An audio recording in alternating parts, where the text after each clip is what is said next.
Hey there, welcome in. Go ahead and get comfortable because you found your way to exactly the right place tonight. Wherever you are right now, whatever kind of day you've had, I want you to know that you can set all of it down. You don't need it anymore. Not for the next little while anyway. This is your time now. A quiet pocket of the evening that belongs to you and nobody else. So let your shoulders drop away from your ears. Let your jaw go soft and take one slow, easy breath in through your nose. Hold it there gently and let it fall out through your mouth like a curtain drifting in a warm breeze. There. That's the whole idea. Nothing to figure out. Nothing to fix. Just you and me and a soft voice in the dark, drifting together towards sleep. Tonight, we're going to wander through the cosmos. And I don't mean that in some big, dramatic, edge-of-your-seat kind of way. Honestly, that's the last thing either of us needs right now. No countdowns, no danger, no racing to the finish. Instead, think of this like a slow float on a calm lake at midnight, where the whole sky is laid out above you, and you get to just look up and let your mind wander from star to star, without a single worry about where you're headed. We're going to talk about gentle things, quiet, spacious, slow-moving things. The kind of facts about the universe that don't rattle you awake, but instead sort of tuck you in, if that makes sense. Little truths about the stars and the planets and the vast, patient dark between them, all offered up softly, one after another, like a lullaby made out of the night sky itself. Because here's the thing about space. When you really stop and settle into it, the cosmos is one of the most soothing things there is.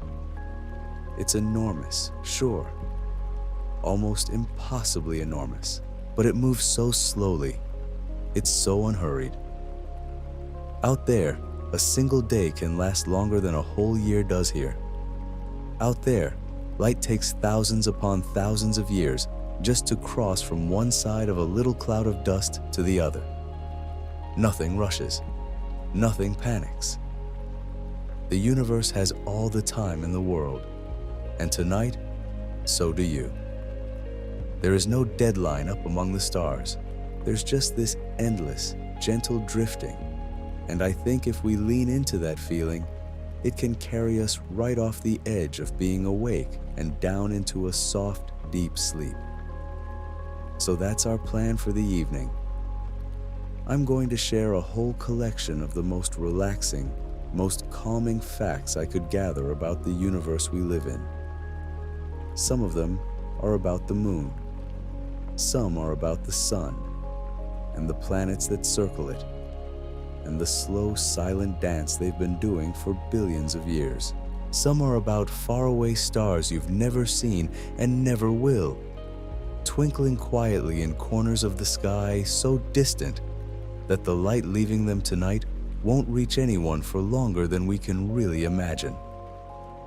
And none of it, not one single piece of it, needs anything from you. You don't have to remember any of it. You don't have to understand all of it. There's no test in the morning. You're allowed to drift off in the middle of a sentence. And honestly, that would make me happy, because that means it's working.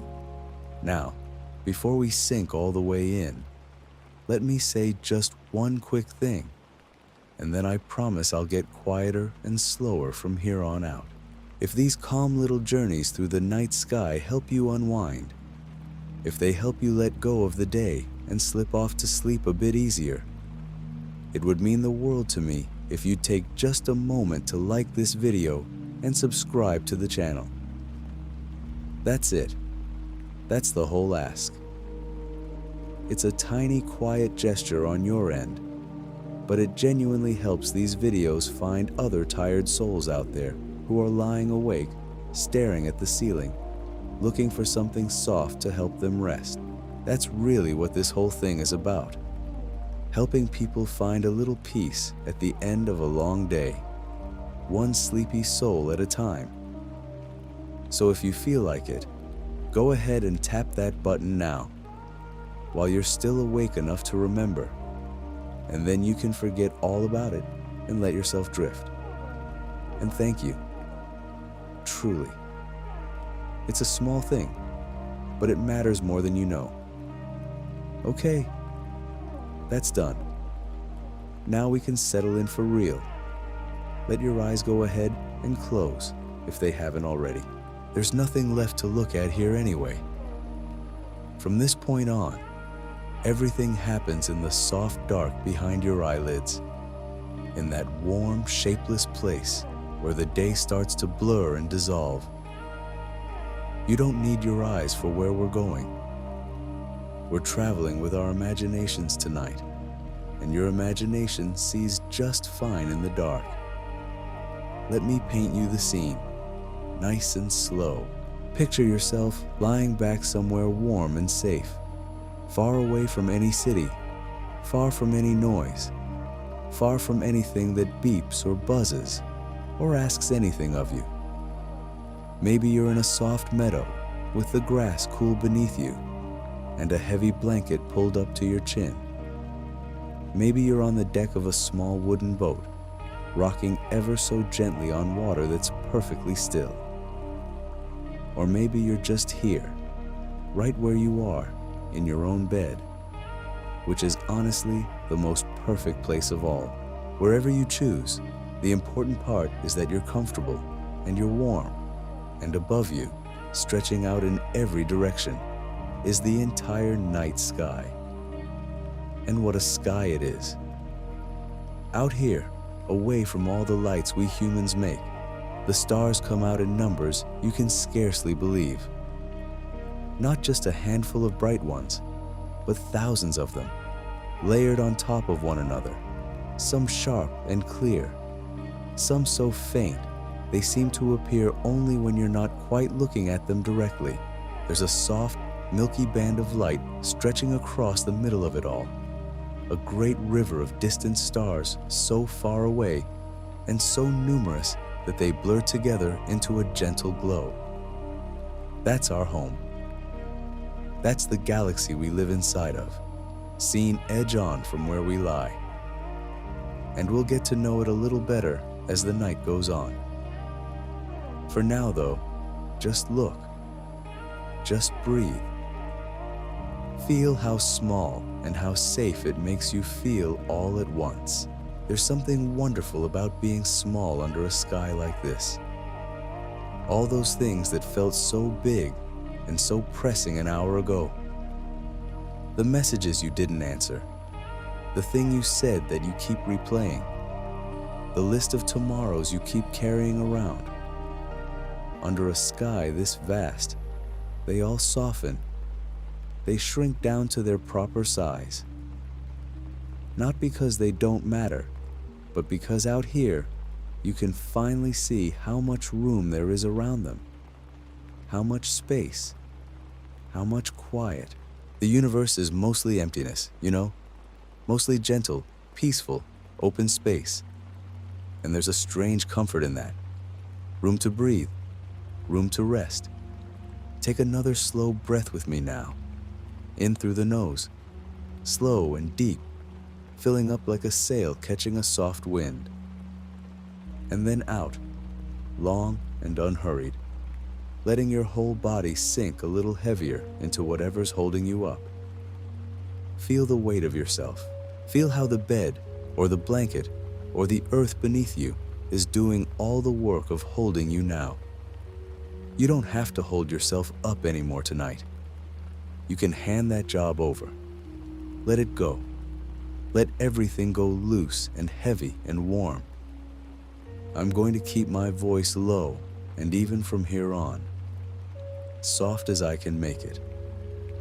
And if the words start to run together, if they start to lose their edges and turn into a kind of gentle hum, that's perfectly all right. That's your mind doing exactly what it's supposed to do. That's the beginning of sleep coming to meet you. You don't have to reach for it. You don't have to chase it down. Just let it come. It always comes in its own time. And tonight, it has all the help it needs. A calm voice, a warm bed, and a whole universe of gentle, drifting facts to carry you off. So here's how the rest of the night will feel. We'll move slowly from one quiet corner of space to another. I'll tell you about the moon and how it's been drifting away from us, just the tiniest bit, for billions of years, so patiently that no one could ever feel it happen. I'll tell you about the great slow giants of our solar system, the ringed worlds and the storm-swept ones, turning silently in the dark, so far from the sun that a single one of their years would swallow up hundreds of ours. I'll tell you about starlight that's older than the dinosaurs, still traveling, still on its way, and through all of it, there's no hurry. If you fall asleep before we're halfway through, then you'll have gotten exactly what you came for, and I'll consider it a very good night's work. Because that's the only goal here. Not to teach you anything you'll need to remember. Not to keep you hanging on for what comes next. Just to keep you company in the quiet, and to lay down a soft trail of calm words that leads you gently, gradually, sleepily into rest. That's it. That's the whole of it. So let's just stay here for another moment, you and me, under all these stars. There's no rush to begin. Feel your breathing settle into its own slow rhythm, the way it does right at the edge of sleep, when you stop paying attention to it, and it just takes care of itself. In and out. In and out. Like the slow tide of that calm lake we imagined. Like the endless, patient turning of the planets overhead. The night is long and soft, and it's all yours. There is nowhere you need to be but here. Nothing you need to do but breathe and listen and let yourself be carried. The stars have waited billions of years to shine down on you tonight, and they're in no hurry at all. They'll keep their quiet watch over you the whole time, whether you're awake to see them or already fast asleep. So let your thoughts grow slow and spacious, like the dark between the stars. Let them thin out and drift apart until there's more quiet than there is thinking. And whenever you're ready, and only when you're ready, we'll begin our slow, gentle wander through the most relaxing corners of the cosmos, drifting together beneath this endless, peaceful, star-scattered sky. Just rest now. I'll take it from here. Let's start with the moon, since it's the closest companion we have out here in the dark. And there's something so soothing about it hanging up there, patient and pale, night after night after night. Here's a little something most people never stop to think about. The moon is drifting away from us, slowly, ever so slowly. About 3.5 centimeters every single year, which is roughly the speed your fingernails grow. That's it. That's how gently it's leaving.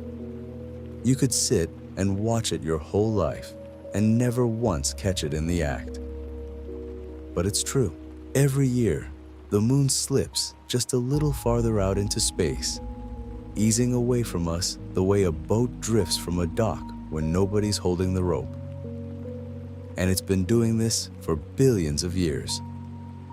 Long, long ago, back when the world was young and there was no one here to look up, the moon hung much closer to the Earth, and it would have loomed huge in the sky, far bigger than the soft silver coin we see tonight. Imagine that, a great glowing moon, filling up so much more of the darkness, and over unimaginable stretches of time, it has been quietly, patiently backing away, giving us a little more room, one fingernail's width at a time. There's nothing to worry about in that, by the way. It's not going anywhere in a hurry. It'll be our companion for as long as any of us could ever need. But I love the gentleness of it, the sheer, unhurried patience. Nothing in the whole sky is in a rush. The moon takes billions of years just to move the length of your arm, and it does it without a sound, without a fuss, without ever once seeming to try. That's the pace of things up there. That's the rhythm the whole universe keeps. Slow and steady and calm. Maybe you can borrow a little of that patience tonight. Let your own thoughts slow down to the pace of the drifting moon. And here's another gentle thing about our moon. It always shows us the same face. Always. The very same side that shone down on the first people who ever lived. The same side that watched over every night that has ever passed on this earth, is the side that's turned toward you right now. The moon turns as it circles us, but it turns at just the perfect speed, so that one side stays forever facing home, and the other side, the far side, stays forever turned away. For almost the whole of human history, no one ever saw that hidden half. It was one of the last great mysteries, that quiet, unseen face. And when we finally did glimpse it, with cameras carried out beyond the moon, it turned out to be a little different from the side we know. More rugged, more cratered, pockmarked and rumpled and old, but just as silent and just as still. Two faces of the same soft, faithful companion, one forever watching over us, one forever gazing out into the deep. Now, let your mind drift a little farther out, past the moon, past the warm blue marble of home, out to where the sun grows small, and the cold sets in, and the great slow giants of our solar system turn silently in the dark. I want to tell you about Jupiter. It's the largest planet we have, so enormous that you could pour every other planet in the solar system into it and still have room to spare. More than 1,300 Earths could fit inside it. It's a world made almost entirely of gas and cloud, with no hard ground to stand on, just deeper and deeper layers of swirling storm, going down and down toward a strange, crushing heart we can only guess at. And yet, for all its size, Jupiter spins faster than any other planet we know. A single day there, one full turn, takes less than 10 hours. Picture that, this vast, banded giant, hundreds of times heavier than our whole world, whirling around so quickly that its day is less than half the length of ours. And still, from way out here, it looks like nothing more than a calm, bright point of light, steady and golden, keeping its place among the stars. On Jupiter, there's a storm. You may have heard of it. It's called the Great Red Spot, and it's a swirling tempest of clouds so wide that our entire planet could tuck inside it and vanish. But here's the part I find so soothing. That storm has been turning round and round for centuries. We've been watching it for more than 300 years, and it was surely there long before we ever pointed a telescope its way. A single storm, older than every country on the map, older than your great-great-grandparents' great-great-grandparents, just slowly wheeling around, a great calm eye of deep red cloud, turning and turning out there in the cold. There's something almost peaceful in a storm that patient. It's not in any hurry to blow itself out. It just keeps its slow, ancient rhythm, the way it always has, the way it may for centuries more. Drift on a little farther now, out past Jupiter, and you'll come to the one I think is the loveliest of all, Saturn, the ringed one. I don't think there's a more beautiful sight in the whole solar system than Saturn wearing its rings. That great pale golden world wrapped round and round in a wide, shining halo. And those rings, as solid and smooth as they look from far away, are really made of countless billions of pieces of ice and rock, some as tiny as grains of sugar, some as big as houses, all of them tumbling along together, circling the planet in a band so wide you could lay dozens of Earths across it, side by side, and yet so thin, so wonderfully thin, that if you shrank the whole thing down to the width of a city, the rings would be thinner than a sheet of paper. All that ice, all those endless, glittering fragments, drifting silently around their golden world, catching the far-off sunlight and throwing it softly back into the dark. And I'll tell you one more small, strange thing about Saturn, just to turn over gently in your mind as you drift. It's so light, for all its size, that if you could somehow find an ocean big enough, Saturn would float. It's true. The whole enormous planet is less dense than water. A world you could set adrift in a cosmic sea, bobbing there gently like a beach ball, rings and all. Isn't that a lovely, impossible thought to fall asleep to? A giant golden planet, floating. Out here, so very far from the sun, everything slows down even more. Saturn takes nearly 30 of our years just to make one single trip around the sun. Think of that. If you were born on Saturn, you'd have to live to nearly 30 before you'd finished your very first year. A child of 10 would be barely 4 months old in Saturn's slow reckoning. Time itself seems to stretch and soften out there in the cold and the quiet, the way it does right now, at the edge of sleep, when a single peaceful minute can feel as wide and open as an hour. And then, farther still, are the two we hardly ever speak of, the pale blue-green worlds at the far edge of things, Uranus and Neptune, so distant, so dim, that no one even knew they were there for most of human history. They just hung out in the dark, unseen, unnamed, waiting patiently to be found.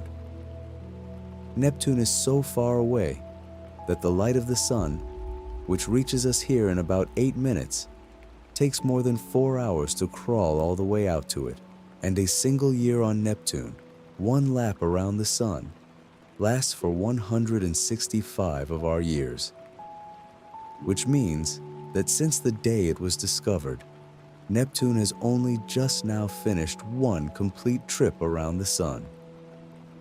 One single Neptunian year has passed in all our history of knowing it. Everyone who first found it, everyone who first studied it, lived and grew old and passed on, and Neptune had not yet made it once around. That's how vast and slow and gentle the outer solar system is, a place where a single year outlasts whole generations of us here at home. And out on Uranus, something wonderfully odd is going on, and it's the kind of odd that makes me smile rather than worry. Uranus is tipped right over onto its side. Every other planet spins more or less upright, like a top, but Uranus rolls around the sun lying down, as though it simply got tired one day long ago and decided to take the whole rest of its journey lying flat. Nobody's quite sure how it ended up that way. Perhaps something bumped into it, gently but firmly, back in the wild young days of the solar system, and tipped it over for good. And so it goes, rolling along on its side through the cold and the quiet, in no hurry, bothered by nothing, just taking its long, slow rest as it circles the distant sun. Now let your mind come back for just a moment, back in toward the warmth, and think about the sunlight that makes all of this possible. Even that, even light, the fastest thing there is, moves at a pace you can almost feel the calm in. The light that's falling on the moon tonight, that soft glow you might be picturing, left the sun only a little while before it got there. But the light from the stars, the real stars, the distant suns scattered all across the sky, that's a different story altogether. And it's one of the most peaceful things I know. When you look up at a star tonight, you are not really seeing it as it is right now. You're seeing it as it was, long ago, when its light first set out on the journey to your eyes. Some of those stars are so far away that their light has been traveling for hundreds of years, for thousands, for far, far longer. The light from some of them left home before there were any people here to catch it, before there were cities, before there were farms, before anyone had ever thought to give the stars their names. And it has been sailing quietly through the dark all that time, crossing an ocean of emptiness so wide the numbers hardly mean anything, just to arrive, tonight, softly, in your eye, as you lie there warm and safe and drifting. Some of that starlight is older than the dinosaurs. Think of that gently, as you sink deeper into your pillow. There are points of light in the sky tonight whose glow set out across the darkness back when great creatures still walked the earth, back before there were flowers, before there were birds. And that ancient light has been on its way ever since, patient and steady, through all the long ages between then and now, faithfully, tirelessly, closing the distance, so that on this one particular night, in this one quiet moment, it could finally arrive and shine down softly on you. You didn't do anything to earn it. You don't have to do anything at all. You just have to lie here and let that ancient, gentle light wash over you, the way it was always going to, all along. And here's a thought to rest in. When you look up at the night sky, you're not really looking out into space at all. You're looking back into time. The farther away a thing is, the longer its light has taken to reach you.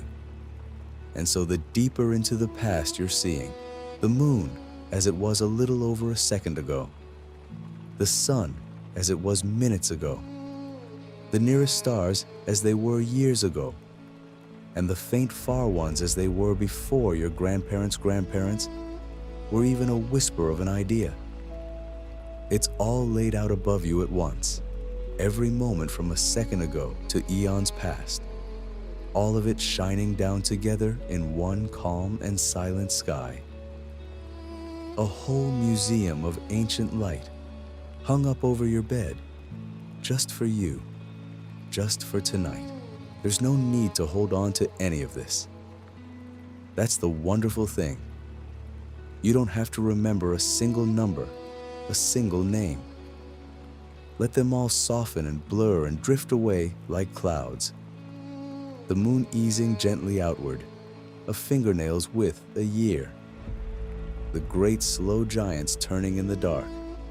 Saturn floating in its imaginary sea, dressed in rings thinner than paper. Neptune finishing its one long year. Starlight older than the dinosaurs, still arriving, still soft, still just for you. Let it all come loose and float off, the way your thoughts are floating now, thinning out into the wide, dark quiet. More silence than thinking, more drifting than words. The whole universe keeps this slow and patient pace, and there's room in it for you to slow down too. Nothing out there is hurrying. Nothing is straining or striving or worrying about tomorrow. The planets just turn. The light just travels. The moon just drifts. And down here, in your warm and quiet dark, you can do the very same. Just turn slowly with the world. Just drift and rest, and let the ancient light keep its gentle watch, while I go on, low and soft, into the next quiet corner of the sky. Let me tell you where all this starlight is born, because that's a gentle thing to think about as you lie here. Every star you can see tonight began as nothing more than a cloud, a vast, cold, quiet cloud of gas and dust, drifting in the dark between the stars, so thin and so spread out that it was almost nothing at all. And over ages longer than you or I can really picture, that cloud gathered itself together, ever so slowly, one drifting speck settling toward another, until deep in its heart it grew warm, and then warmer, and finally a new star kindled and began to shine. Every single point of light above you started that way, softly, patiently, out of a quiet cloud in the dark. And there are still clouds like that up there right now, great glowing nurseries where new stars are being born even as you drift off, slow and unhurried, taking millions of years to make just one. There's no rush in any of it. The universe has all the time there is. And those clouds, when the light of nearby stars shines through them, they glow in the softest colors.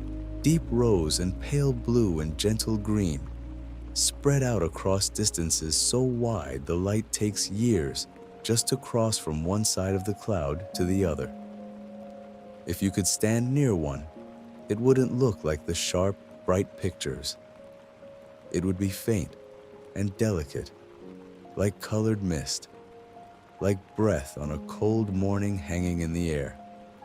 Whole regions of the sky, gently glowing, where stars come quietly into being.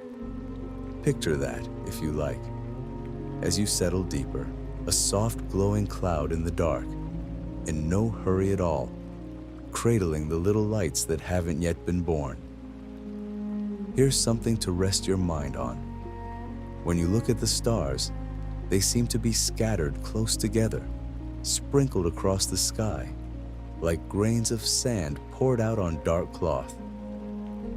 But the truth is, they're almost impossibly far apart. Between one star and the next, there's mostly just empty space, calm and silent and enormous. If you were to shrink our sun down to the size of a single grain of sand, the very nearest star would be another grain of sand some 6 or 7 kilometers away. Just 2 tiny grains, all that distance apart, with nothing but quiet darkness in between.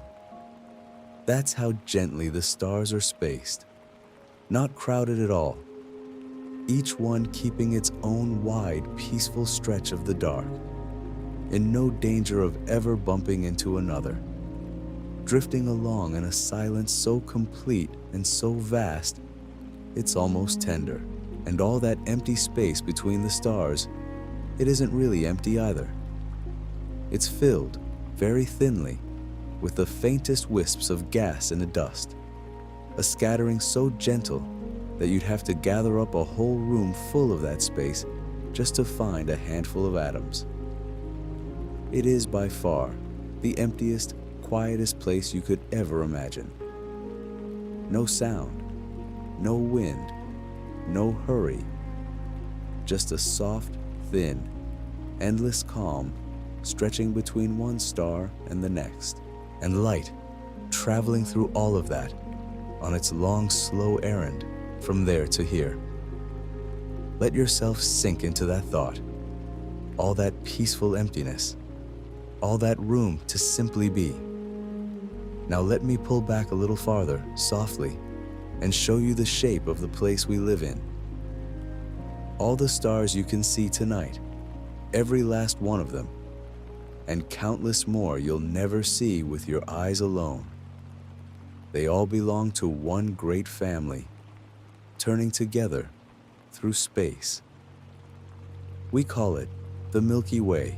It's an enormous slow wheel of stars, hundreds of billions of them, wound up into gentle glowing arms that spiral out from a bright and crowded center. And it turns, this whole great wheel, majestically, unhurriedly, the way everything out here seems to move. Not spinning fast, not straining, just turning. In the calm way a leaf turns as it drifts down through still autumn air. And here's the loveliest part. You're inside it, right now, tonight.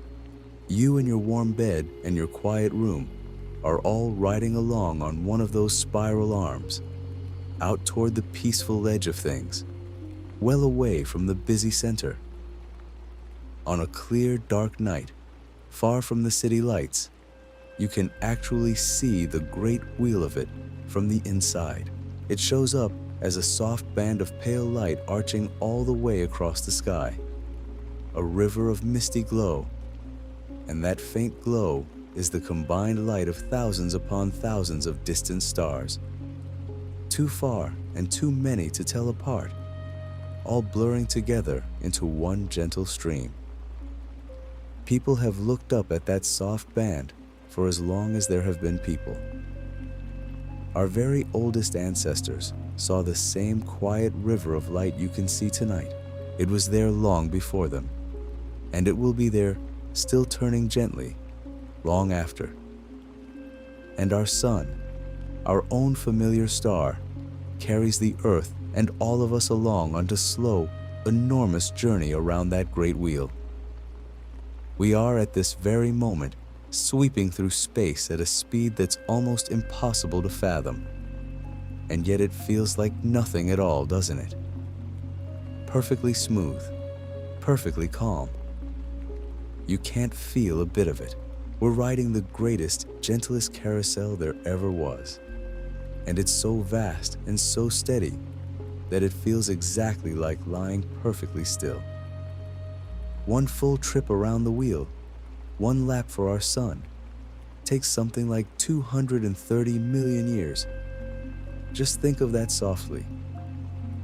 The last time our sun was in the exact spot in the galaxy where it sits tonight, there were no people at all. The dinosaurs hadn't even finished their long reign. That's how slow and how patient this great turning is. We call one of those trips a galactic year. And in all the time humans have existed, in all our history, our sun hasn't completed even a tiny sliver of a single one. We are so very young, riding along on something so very old and so very calm. Here's a thought I find especially soothing, and I hope you will too. The stars aren't all the same color. Some burn a cool, calm red, glowing gently, like the last soft embers of a fire that's settling down for the night. Others shine a warm and buttery gold, the way our own sun does, and some blaze a brilliant blue-white, though even those, from all the way over here, look small and quiet and kind. And the color tells you the temperature in the gentlest way. The reddish ones are the coolest, the most restful. The blue-white ones are the hottest. So when you look up, you're really looking at a whole scattered field of little fires, each one a slightly different warmth, some cool and rosy, some soft and golden, all of them glowing away in the dark, keeping their own quiet vigil. A sky full of gentle campfires spread across the endless calm, each one tended by no one, needing nothing, simply shining. And some of those red ones, the cool and gentle giants, are so enormous that if you set one down where our sun is, It would swallow up everything, the earth included, and reach out past where we are now. And yet, for all their size, they are soft and cool and slow, glowing dimly, drifting through the long, quiet twilight of their very old age.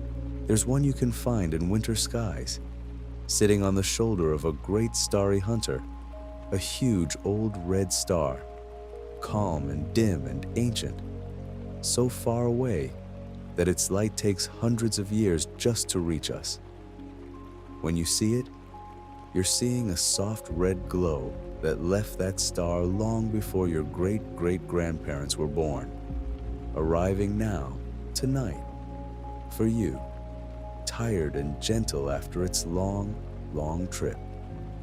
Now here's the fact I most want to leave with you tonight, and it's the most comforting one I know. The stuff that you are made of, the very atoms in your bones and your blood, and the hand resting there on the blanket, was made inside the stars. It's true. Long, long ago, before the sun and the earth even existed, other stars lived out their long lives, and, at the end, gently gave themselves back to the dark, scattering the things they had made out into those quiet clouds. The iron in your blood, the calcium in your bones, the oxygen you're breathing in and out so softly right now, all of it was forged in the hearts of stars that shone and faded before our world was ever formed. You are, quite literally, made of starlight that cooled and gathered and came together over unimaginable stretches of time into you. So when you look up at those stars tonight, you're not really looking at something separate from yourself, something far away and cold. You're looking at your own kin. You're looking at the same kind of stuff you're made of, glowing gently in the dark. You came from up there, and in the softest, truest way, a little bit of the stars is lying here, warm and safe, breathing slow, drifting towards sleep. Right now, as you. Let that settle over you like another blanket. You are not a small thing looking up at a big cold sky. You are a piece of that sky. Come to life for a little while, resting. The universe made you out of the quietest, oldest material there is, and it took its time doing it. Billions of years, unhurried, patient, gentle. There was never any rush, and there's no rush now. You can lie here and simply be a small, warm gathering of ancient starlight, at peace, needing to do nothing, prove nothing, solve nothing. Just breathing, just resting, just belonging to the great calm turning of it all. Farther out, beyond the very edge of where the sun's light fades to almost nothing, there's a place I find lovely to imagine. All around our little family of planets, wrapped around the whole thing like a soft and enormous shell, there drifts a vast cloud of quiet, icy worlds. Countless of them. Frozen little wanderers, each one drifting slowly in the deep cold. Most of them so far out that from where they float, the sun is just one more star among all the others, no brighter than the rest. They move so slowly out there, and they are so far apart, that one of them might take millions of years to make a single trip around the sun. And every now and then, gently, one of them comes loose from that faraway cloud and begins the long, slow fall inward, taking ages and ages to drift down toward the warmth, until at last it swings past the sun and grows a soft, glowing tail. And for a little while we can see it, before it turns and heads back out into the long, cold quiet, not to return for thousands of years. There are icy travelers up there tonight, halfway through journeys that began before anyone alive was born, and won't end until long after we're gone. Drifting, patient, in no hurry at all, just like you, sinking softly into the warmth of your bed, letting the night carry you along at its own slow, kind, unhurried pace. And here's something gentle about those icy travelers, something I love to sit with as I drift off. When one of them finally does swing close enough for us to see, it doesn't arrive with any noise or fuss. It just appears quietly, low in the sky, a soft smudge of light with a tail streaming out behind it, like a scarf caught in a slow wind. And that tail, that beautiful glowing tail, isn't the comet rushing forward. It's the sunlight and the solar wind gently pushing the comet's thin veil of gas and dust away from the sun. So no matter which way the little traveler is heading, its tail always points off into the dark, away from the warmth. Isn't that a soft thing to picture? A tiny frozen wanderer, glowing for a few quiet weeks in our sky, trailing a ribbon of light behind it, and then slipping away again into the deep cold for another 1,000 years. People have looked up and seen these same comets for as long as there have been people to look. Some of the ones that visited our great-great-great-grandparents will come back again, long after us, to shine over children who haven't been born yet. There's something so calming in that, isn't there? The idea that the sky keeps its own slow appointments, that it will keep them whether we're watching or not, patient and faithful, turning through time at its own unhurried pace. Now let your mind drift back inward a little, back toward the warmth, and let me tell you about something even gentler than a comet. Let me tell you about the light of the moon and the way it reaches you. When you stand outside on a clear night and the full moon is up, pouring that soft silver light down over everything, you might think of the moon as bright. But the truth is, the moon doesn't make any light of its own at all. Not a single glimmer. Every bit of that gentle glow is just sunlight. The same sunlight that warms your face in the afternoon, traveling all the way out to the moon, and then bouncing softly back to you. And here's the loveliest part. The surface of the moon is actually rather dark, darker than you'd ever guess, about the color of old worn asphalt, the color of a road after the rain. It only looks so bright and silvery because it's set against the deep black of space, and because it's catching the full light of the sun. So when moonlight falls across your pillow at night, when it lays a pale stripe across the floor, you're really being touched by sunlight that has taken the long way round, out to a dark gray world 250,000 miles away, and back again, just to reach you here, softly, while you rest. Light that has traveled all that way, only to land so gently that it wouldn't wake a sleeping child. And the moon has been keeping us company for such a very long time. It rose over the very first creatures that ever crawled up out of the sea. It rose over the great forests before there were any eyes to see it.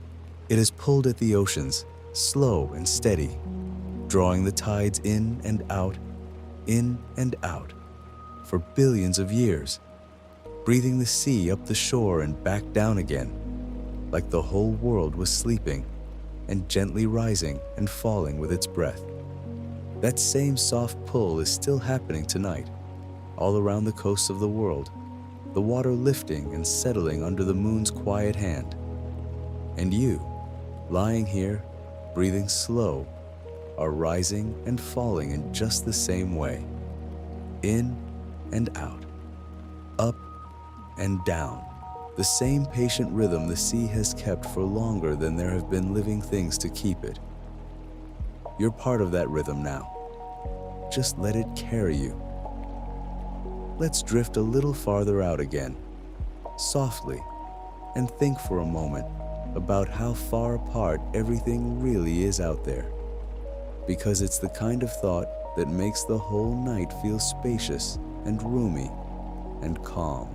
You know, when we draw pictures of the solar system in books, we squeeze all the planets close together so they'll fit on the page, little colored circles all in a neat row.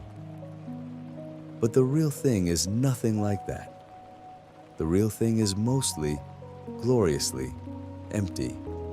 If you shrank the sun down to the size of a beach ball and set it in a field, the Earth would be a little peppercorn, a tiny speck, rolling along a path about the length of a city block away from it. And Jupiter, big as it is, would be no more than a marble, sitting a good 5 minutes walk further out. And the little icy worlds at the edge, the comets we spoke of, would be grains of dust drifting miles and miles away, out past the edge of town, out where the field turns to forest and the forest turns to dark. All that space, all that gentle, quiet emptiness between things. It isn't lonely, though. I've never found it lonely. It feels more like the pause between two soft notes of music, the quiet that makes the music beautiful. The universe gives everything room to breathe, room to drift, room to simply be, without crowding, without hurry. And tonight, it's giving you that same room too. There's nothing pressing in on you here. There's nothing you have to reach. You can spread out into the quiet and rest, and in all that spaciousness, the planets keep their slow and steady dance around the sun, each one turning in its own wide circle, at its own gentle pace. The Earth takes a year to make its round, the year you know so well, spring easing into summer, summer settling into autumn, the whole slow turning that carries us through the seasons. But Jupiter, further out, takes about 12 of our years to go around just once. Imagine that. A single Jupiter year is nearly a whole childhood, and Saturn, further still, takes nearly 30 years for one lap around the sun. So somewhere out there, that beautiful ringed world has only made 2 or 3 trips around since your grandparents were young. And the pale far worlds beyond it are slower yet. The most distant of the great planets takes about 165 years to circle the sun a single time, which means it has not quite finished even one full orbit since it was first discovered, all those years ago. 1 year out there is longer than any human life. Think of how slowly that world must feel time passing, if it feels anything at all. A whole human lifetime, all our hurry and worry and rushing about, and out there it's not even one turn around the sun. Doesn't that make the day you just had feel small and soft and far away? Whatever felt so urgent this afternoon, whatever was pressing on you when you first lay down, the universe has been turning slowly enough to hold 10,000 days just like it. And it's held them all gently and let them all go. This one can go too. You can let it drift right off, out into that spacious quiet, and feel yourself grow lighter as it goes. Let me tell you one more soft thing before I let your mind wander deeper towards sleep. And it's about the color of the sky, of all things. You know how the daytime sky is blue, that easy, familiar blue you've seen your whole life. It's blue because of the way the sunlight scatters when it comes down through the air. The shorter, bluer part of the light bouncing around this way and that, spreading out across the whole dome of the sky until it seems to come from everywhere at once. And at the end of the day, when the sun sinks low and its light has to travel through more and more of that air to reach you, the blue gets scattered away entirely. and what's left is the soft, warm gold and rose and deep orange of the sunset. The gentlest colors there are, the colors that seem to slow the whole world down as they spread across the evening. Every sunset you've ever watched, that peace you felt as the sky turned to embers, that was just light growing tired and warm as it took the long way to your eyes. And then, as the last of that color fades, the sky deepens through violet into that soft, deep blue of dusk, and then into the black of true night.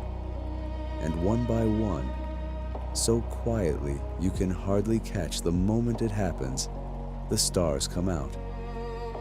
They were there all along, of course, shining away behind the blue.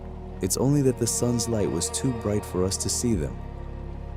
So night doesn't really bring the stars. Night just gently steps back and lets you see what was there the whole time. Isn't that a kind thought? That the stars never left. That even in the brightest part of the day, they were still up there, patient and faithful, waiting for the sky to soften enough to show them to you again. So much of the peace in the world is like that. It doesn't have to arrive. It only has to be let in, once the noise and the brightness settle down. And it's settling down now, all around you and inside you. The day growing quiet, the stars coming out one by one behind your closed eyes.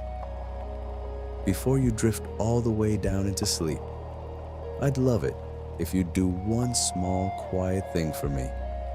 Whenever you happen to find yourself awake again, tomorrow or the next night, or whenever you like. If you've enjoyed wandering out among these calm and distant places with me, I'd love to hear which little corner of the cosmos was your favorite. Maybe it was the icy travelers drifting out past the edge of the sun's warmth. Maybe it was the great ringed world light enough to float on an ocean, or the moonlight that took the long way round just to touch your pillow. Whatever it was, go ahead and leave me a comment and tell me. I read them, and honestly, there's something lovely about knowing that all of us, scattered out there in our own beds, under our own patches of sky, are looking up at the very same stars and finding the very same quiet in them. You don't have to do it now, though. Not now. Right now, there's nothing at all you need to do. Right now, the only thing in the world is your slow and easy breathing, and the soft weight of the blankets, and the great calm skies turning gently overhead, in no hurry, patient as always, holding you, and everything else in its quiet, unhurried arms. Just keep breathing, slow and soft, and let yourself sink a little deeper with every breath. The night is long and kind, and it's all yours, and it isn't going anywhere at all. Let me tell you about the rings that circle that great floating world we drifted past a little while ago, because they're even gentler than they look from far away. When you picture the rings of Saturn, you might imagine some solid, smooth band of pale gold, like a ribbon laid flat around the planet. But that's not quite what they are. Up close, those rings are made of countless little pieces of ice, some no bigger than a grain of sugar, some as large as a house, and every one of them turning, ever so slowly, around the world at the center. Trillions upon trillions of tiny frozen things, drifting along together in the cold and the quiet, catching the far-off sunlight and giving it back as that soft glow we see. There's no sound out there, of course. All those pieces of ice sliding past one another, gently bumping and drifting apart again over thousands and thousands of years, and not a whisper of it reaches anyone's ears. Just a silent, shining river of ice, going round and round, patient as the tide. And the rings are wide, wider than you could ever really picture, stretching out across a distance It would take light itself more than a second to cross. Yet for all that width, they're thin, astonishingly thin. In most places only about 10 meters from top to bottom, thinner in proportion than a sheet of paper.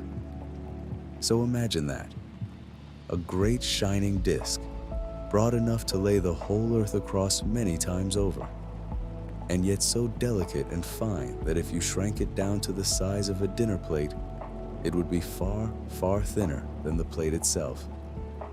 Something so vast and so gentle at the very same time.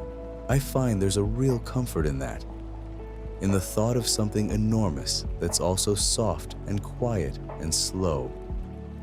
It's a good thing to carry with you towards sleep. And around that ringed world, and around the great striped giant we visited before it, there are moons. Not one or two the way our own sky has just the single faithful moon, but dozens and dozens of them. Whole families of little worlds, each one drifting along its own slow path in the dark. And some of them are so strange and lovely that I want to tell you about just a couple, softly, while you rest. There's one moon out there, circling that ringed world, called Titan. And Titan is wrapped in a thick, hazy air the color of pale honey, so that if you stood on its surface, the whole sky would glow a warm and golden orange all the way around you. And on Titan, it rains, gently, though not the kind of rain you know. It's far too cold out there for water to fall from the sky. Instead, the rain is made of something else entirely, falling soft and slow through that heavy golden air, drifting down in fat, lazy drops that take their sweet time reaching the ground, because everything falls slower there, in that gentle low gravity. And those drops gather into rivers, and the rivers run down into wide, calm lakes and seas, smooth and still and mirror flat under that amber sky, a whole world with its own weather, its own shorelines, its own quiet rain, out there in the cold and the dark, so far from us that its warm little sun looks like nothing more than a bright star.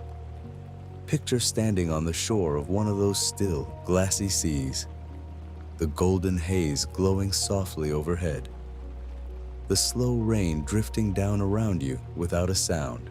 It's one of the most peaceful places I can imagine, and it's real, and it's out there right now, turning quietly along, whether anyone is watching or not. And there's another one, smaller, brighter, a little moon called Enceladus, and this one is wrapped head to toe in ice, white and clean and gleaming, the most reflective thing in the whole solar system, so that it shines like a fresh snowball out there in the black. But underneath that shell of ice, kept warm by the slow, patient squeezing of the great planet it circles, there's an ocean, a real ocean of liquid water hidden away beneath all that frozen white.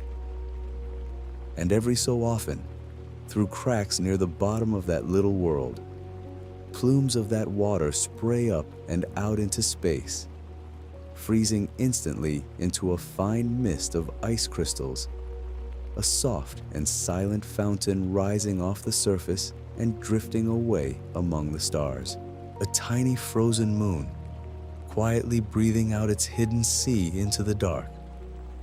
There's something so tender about that image, I think. All that life-giving water, tucked safe and warm beneath the ice. And every now and then, the world lets out a slow, gentle sigh of it into the night. Let your own breathing match that, if you like. Slow, soft, nothing forced. Just an easy sigh, and then rest. Now let me tell you about those icy travelers I mentioned before, the ones that swing in from the far, cold edges of everything, because there's a lovely little secret about them that most people never learn. When one of these comets comes drifting in toward the warmth of the sun, the sun's gentle heat begins to lift a fine haze of gas and dust off its surface, and that haze streams away behind it in a long, pale, glowing tail, the very thing that makes a comet so beautiful to watch. But here's the quiet, surprising part. That tail doesn't trail behind the comet the way smoke trails behind a train, streaming out the back as it rushes along. No. The tail of a comet always points away from the sun, no matter which way the comet happens to be traveling. Because it isn't the comet's motion that shapes the tail at all. It's the soft, steady breath of the sun itself, a gentle stream of light and tiny particles flowing endlessly outward in every direction. And that stream simply pushes the comet's haze away, always outward, always away from the warmth. So as a comet swings around the sun and starts heading back out toward the cold again, its tail swings around too. And for a while, the tail actually leads the way, going out ahead of the comet like a lantern held before it, showing it the road home into the dark. Isn't that a gentle thing? Even the sun's light, soft as it is, faint as it is by the time it reaches those distant travelers, is enough to comb out a comet's tail across millions of kilometers of empty space. The whole solar system is full of these quiet, invisible influences, these soft pushes and pulls that move enormous things without any noise or force at all. Nothing shouts out there. Everything just leans, ever so gently, on everything else. And speaking of things that drift in from far away, let me tell you what a shooting star really is, because it's smaller and sweeter than you'd ever guess. On any clear night, if you lie still and watch the sky long enough, sooner or later you'll catch one, that quick, silent streak of light slipping across the dark and gone again before you can point to it.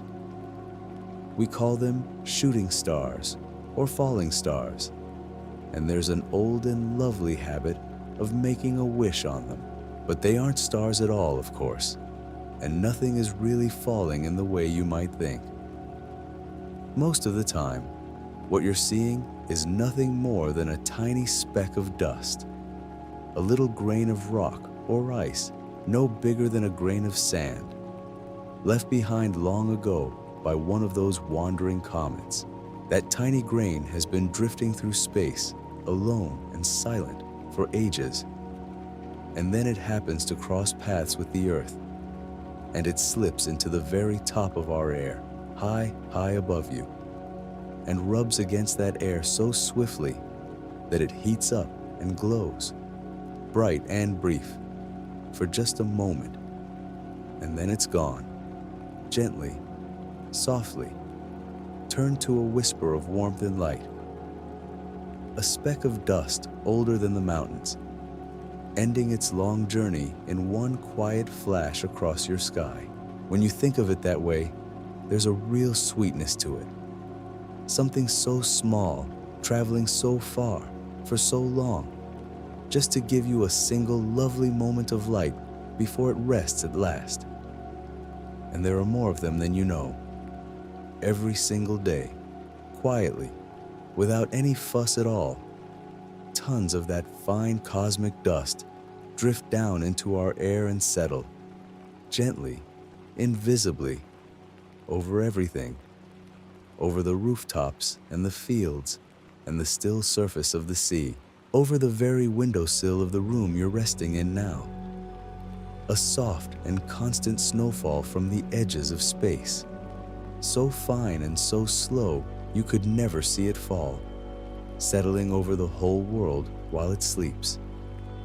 So in a way, a little dusting of the stars comes down to us every night, tucking the whole earth in. Let me tell you something quiet about our own moon too, and the gentle way it holds the great oceans of the world. You've felt the tides, maybe, if you've ever spent a slow day by the sea, the water creeping up the sand through the morning, and easing back down again through the afternoon. In and out, in and out, twice a day, every day, faithful as breathing. Well, that slow, endless rising and falling of all the seas on Earth, that gigantic, gentle motion of unthinkable amounts of water, is the moon's doing. As the moon drifts along in its slow circle overhead, it tugs ever so softly on the ocean beneath it, drawing the water up into a low, wide swell that follows the moon around the world. There's no violence in it, no effort you could ever see, just the quiet, patient pull of that faraway silver light, lifting the whole sea by a gentle handspan and setting it down again, over and over, all day and all night. And it has been doing exactly this for billions of years, long before there was anyone on any shore to notice. Every wave that has ever slid up a beach and sighed back out again was, in its own small way, answering the moon.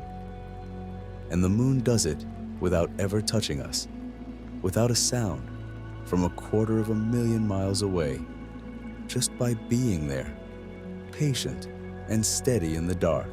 When you next stand by the water and feel that slow, breathing rhythm of the tide, you'll know it for what it is now, a gentle conversation between the sea and the moon, going on and on, in no hurry to ever finish. And here's a soft thought to rest on for a moment. Our own sun, that great warm giver of all our days, the star that lights our sky and grows the grass and warms the stones and pulls the tides along with the moon, is, when you really step back and look, a fairly ordinary star. Not the biggest, not the brightest, not the hottest, nor the oldest, nor the youngest. Just a calm, steady, middle-sized star, one among hundreds of billions in our own great family of stars, and one among numbers beyond all counting in the wider dark. And there's a real comfort in that, I think, rather than any smallness, because it means that every one of those countless faraway points of light you can see on a clear night is a sun in its own right, warming its own quiet corner of the dark. And many of them, we now know, have their own worlds turning slowly around them, their own dawns and dusks, their own soft twilights and long, patient nights. So the sky above you isn't a scattering of cold and distant sparks. It's a field of suns, a meadow of warmth spread out across the dark, each one steady and faithful and going quietly about its work, just as ours is. You're lying beneath countless gentle fires, all of them burning slow and calm, and not one of them in any hurry at all. And there's one star in particular I want to leave with you before your thoughts drift further off. And that's the steady one, the still one, the star that seems never to move. All through the night, if you were to watch the sky for hours, you'd find the stars wheeling slowly overhead, drifting from east to west in a great, unhurried turn, all of them shifting, all of them sliding gently along, except for one. There's a single star, not the brightest by any means, just a modest, quiet light that stays put right over the north, while all the others turn slowly around it, like the still center of a very slow and silent wheel. For as long as there have been people, travelers and sailors and wanderers lost in the dark have looked up and found that one unmoving star and known from it alone which way was home. Whole ships crossed whole oceans by trusting that one small, faithful light to stay exactly where it was. And it did. Night after night, year after year, lifetime after lifetime, it held its place while everything else turned, a fixed and gentle point to steer by, asking nothing, simply staying. There's something deeply restful in that, isn't there? The idea that no matter how much wheels and turns and drifts around you, there can be one still, quiet point that holds. Let your breath be that for you now, slow and steady and always there. Everything else can turn as it likes. Your breath just stays, soft and faithful, carrying you gently on towards sleep. In and out, in and out, the whole wide sky turning slowly overhead, and you here, still and warm and held, in no hurry to go anywhere at all. And while we're resting here beneath that one still star, let me tell you about the great slow river of light it belongs to.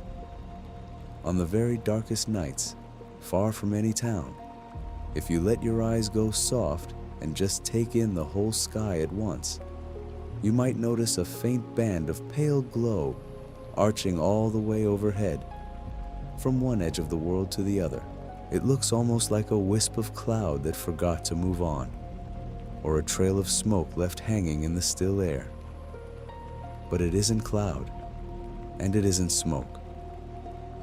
That soft, milky band is the light of our own home gathered up all together. The combined glow of countless stars too far and too faint to pick out one by one, blurred and blended by sheer distance into a single gentle smear of light. The people who lived long before us saw that pale band and thought it looked like milk spilled across the heavens, and the name has stayed with it ever since. When you look at it, you're really looking edgewise into the great flat wheel of stars we live inside, gazing down the long length of it, toward the crowded heart where the stars gather thick and close, and all of that, every last speck of that soft glow, is turning, slowly, patiently, carrying us along with it, the way a leaf is carried on the surface of a very wide and very slow-moving stream. Let that image hold you for a moment. You're not standing outside all of this, looking in. You're a part of the glow. If someone were drifting far away in the dark, out past everything, and they looked back toward where you lie right now, they wouldn't see you, and they wouldn't see your meadow, or your town, or even your sun. They'd just see a small, soft smudge of light, warm and pale, and you'd be somewhere deep inside it, tucked into that gentle brightness, one quiet part of the whole slow shining thing. There's a real comfort in belonging to something that big and that calm. You don't have to hold it up. You don't have to keep it turning. It turns all on its own, and it has done for longer than you can imagine, and it will go on turning long after tonight has faded into morning. All you have to do is rest inside it and let it carry you. And here's something soft to think about lying there. That great wheel of stars we live in doesn't turn quickly, not the way the hands of a clock sweep round, not even the way the seasons come and go. It turns so slowly that in the whole time our sun has been making its way around the center.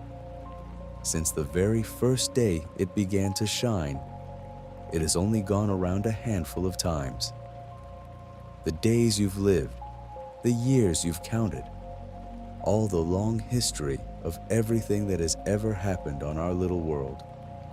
All of it fits inside just a small sliver of a single one of those enormous, unhurried turns. That's how gently the great wheel moves. So whenever the days feel like they're rushing past you, whenever it seems like everything is moving too fast to keep up with, you can remember that the biggest thing you belong to is taking its time. It's in no hurry whatsoever. It has all the time there could ever be. And so, tonight, so do you. Now let me carry you gently to another quiet corner, to a soft sight some lucky souls get to see. Up where the cold northern lands meet the long winter nights. Sometimes, when the sun far away sends out a gentle breath of tiny particles, and those particles come drifting down to brush against the very top of our air, the whole sky begins to glow. Not harshly, not all at once, but slowly, in great soft curtains of green and rose and pale violet, rippling and swaying high overhead as if some unseen wind were stirring them. People who've stood beneath them say the lights move so quietly, so smoothly, that you almost forget to breathe just watching. They pour across the dark like slow silk, folding and unfolding, brightening and fading, never quite the same from one moment to the next. And it's all happening so far above the ground, so high up at the edge of where our air gives way to space, that it makes no sound at all. Just light, moving like water, painting the darkness in the softest colors there are. Imagine standing out on the snow, wrapped up warm, your breath rising in little clouds, and above you, the whole sky slowly breathing in green and gold. That's the kind of thing this universe does, quietly, on its own, whether anyone is watching or not. It makes beauty for no reason but to make it, and then lets it fade, and makes it again.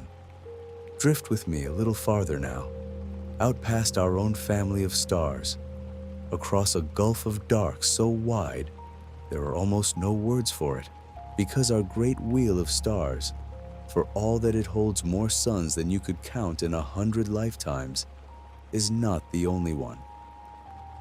Out there in the deep, scattered through the dark, like far-off islands across a still and endless sea, there are other wheels of stars, other great soft glows turning slowly in their own quiet corners.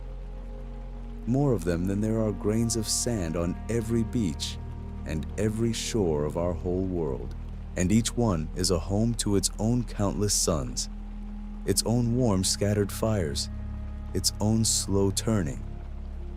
When you think of it that way, the dark between the stars stops seeming empty and starts to seem full, brimming, crowded with gentle light spread out so far and so thin that it takes the light itself unimaginable ages to cross from one glow to the next. There's one in particular, the nearest of the big ones to us, that you can just barely see on a very dark and clear night, if you know where to look. It shows up as the faintest little smudge, softer than the softest cloud, so dim you have to look slightly to one side of it to catch it at all. And that tiny, gentle smudge is a whole other wheel of stars, so far away that the light reaching your eye tonight left it long, long ago, drifting quietly across the dark, all that time just to arrive, faint and tired and lovely, right now, for you. Two great glowing wheels, ours and that far one, drifting slowly toward each other, across the deep, in the gentlest, slowest approach there ever was. So slow that nothing about it will ever feel like anything but stillness. Isn't that a peaceful thought? Even the grandest things out there, whole families of stars sailing toward one another, do it so slowly and so smoothly that from the inside it feels like perfect rest. There's no crash coming, no rush, nothing to brace for. Just a long, quiet drawing together over spans of time so vast they make a single human life feel like a held breath. And that's not a sad thing. Not at all. It means the moment you're in right now, this soft, warm, drowsy moment, is precious and rare and entirely yours. The whole slow cosmos had to turn for uncountable ages just to arrive at this one quiet night, with you here, breathing gently, safe and warm, and about to sleep. Everything lined up, all those ages of slow turning, just so you could have this. Let me bring you back a little closer to home now, back within reach of our own warm sun, and tell you something soft about the light that fills your days. When sunlight comes streaming down to us, it looks plain and white and simple, doesn't it?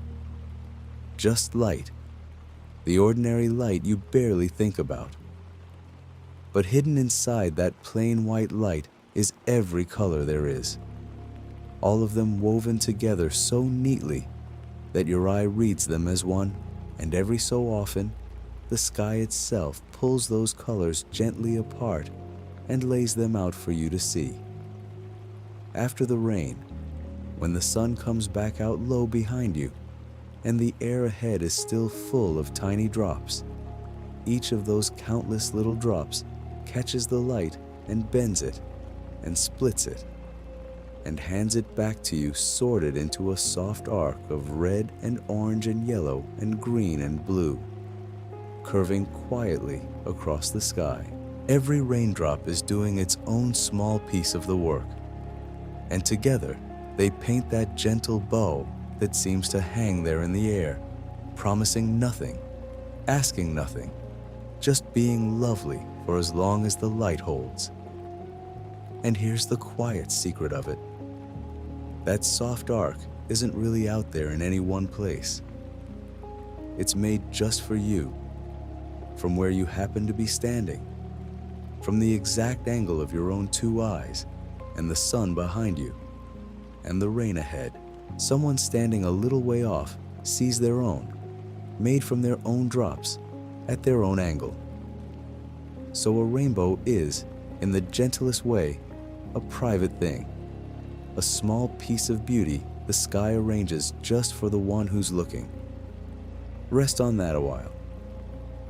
And speaking of the colors folded into light, let me tell you how much of the world is quietly at work turning that light into life, without ever making a sound, all day long, in every green and growing thing, in the grass beneath you, and the leaves on every tree, and the smallest bit of moss on the oldest stone.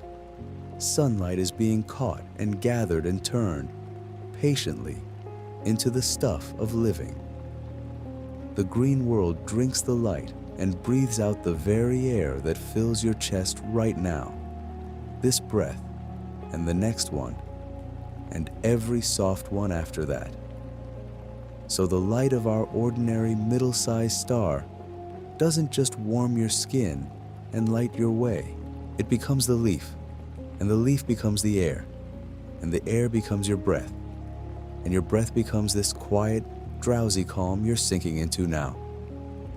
It's all one long, slow, gentle handing along, from the star to the leaf to you. You are, in the softest and most literal way, made of sunlight that took its time getting here.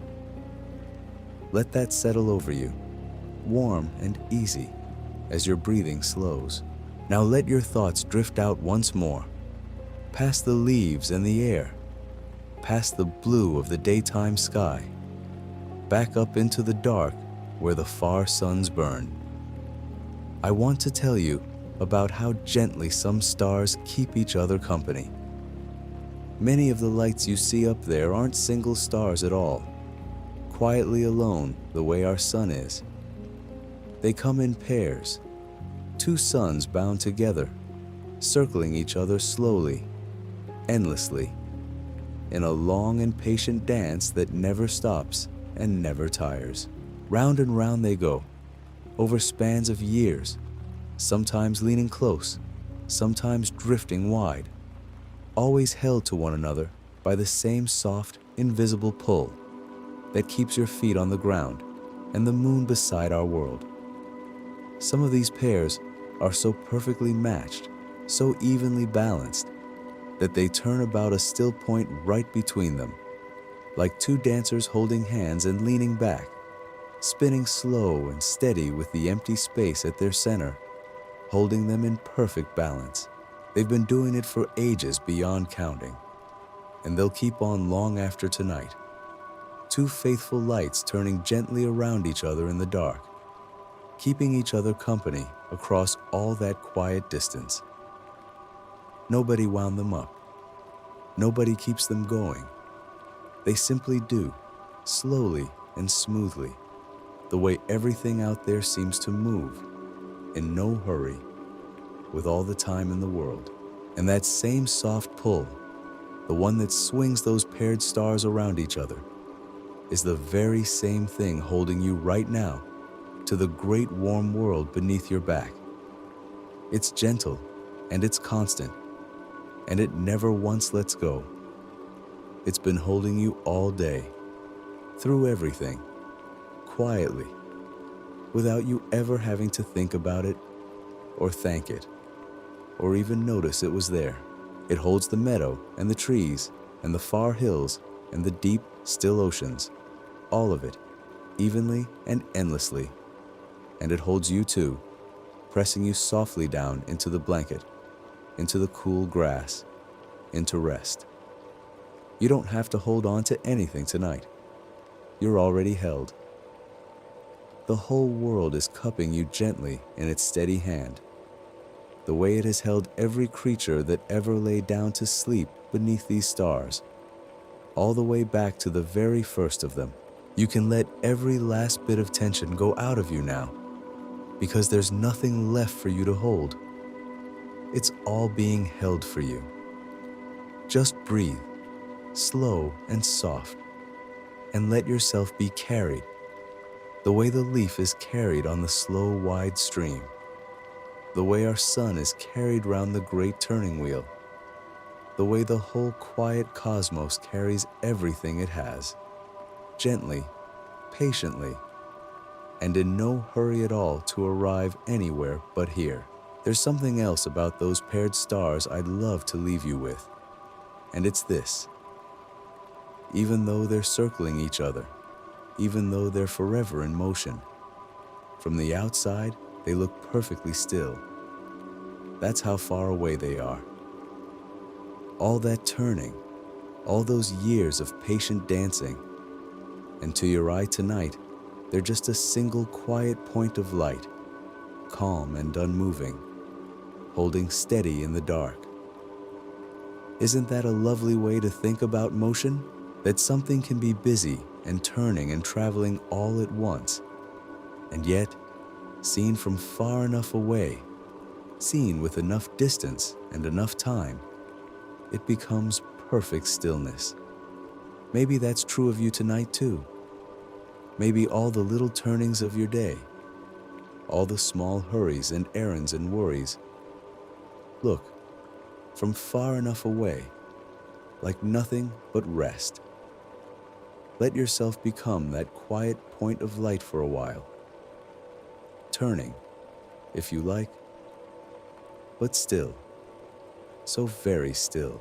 Now let me tell you one of the softest facts I know about the great space between the stars, and it's about sound, or really, the lovely absence of it. Out there, in all that dark between the suns, there's a silence so complete that nothing we know down here can quite match it. You see, sound needs something to travel through. When you hear my voice, or the rustle of the grass, or the far-off call of a night bird, what you're really hearing is air being gently pushed, one tiny bit nudging the next, all the way from the thing that made the sound to the soft drum inside your ear. But out in the deep spaces between the stars, there's almost nothing there to push. It's so empty, so vast and thinly spread, that a sound simply has nowhere to go. A star could be turning, a whole world could be drifting by, and it would all happen in a hush so perfect and so total that it makes the quietest night on earth feel positively noisy. Imagine that for a moment as you lie here. The most enormous things in all creation, whole suns, whole worlds, moving through a silence deeper than any you've ever known. No roar, No rush, no sound at all, just the slow, silent turning of everything, going about its ancient business without making the faintest whisper. There's a peace in that I find hard to put into words. All that grandeur and not a single sound. The universe does its greatest work in total quiet. And so, tonight, can you? You don't need to make a sound. You don't need to do a single thing. You can simply drift, silent and easy, the way the stars drift, in a hush that asks nothing of you at all. And here's a thing that goes hand in hand with that great silence. Out in the space between the stars, it's cold. Colder than anything you could ever feel down here. Colder than the deepest winter night. Colder than the highest mountaintop. And yet, isn't it strange? That same cold is why the stars can burn so warm and last so long. Because in all that surrounding chill, a star holds its heat close, tending it slowly, giving it out a little at a time over billions of years. If the universe were warm all through, the stars would have nothing to give their warmth to, no cool dark to shine into. It's the cold all around them that lets their light mean something, that lets it travel all that way and arrive, at last, gentle and welcome, on a night like this one. So even the cold out there is doing something kind. It's making room for the light. It's the dark, quiet backdrop that lets every star stand out soft and clear. And you, tucked warm under your blanket, held by the earth, you get to enjoy the best of both. The deep, cool dark far overhead, and the cozy warmth right here where you're resting. All that cold, so very far away, only makes this warmth feel sweeter. Let me tell you now about the little bits of ice that ride the tails of those wandering comets, because it's one of the tenderest things in all the sky.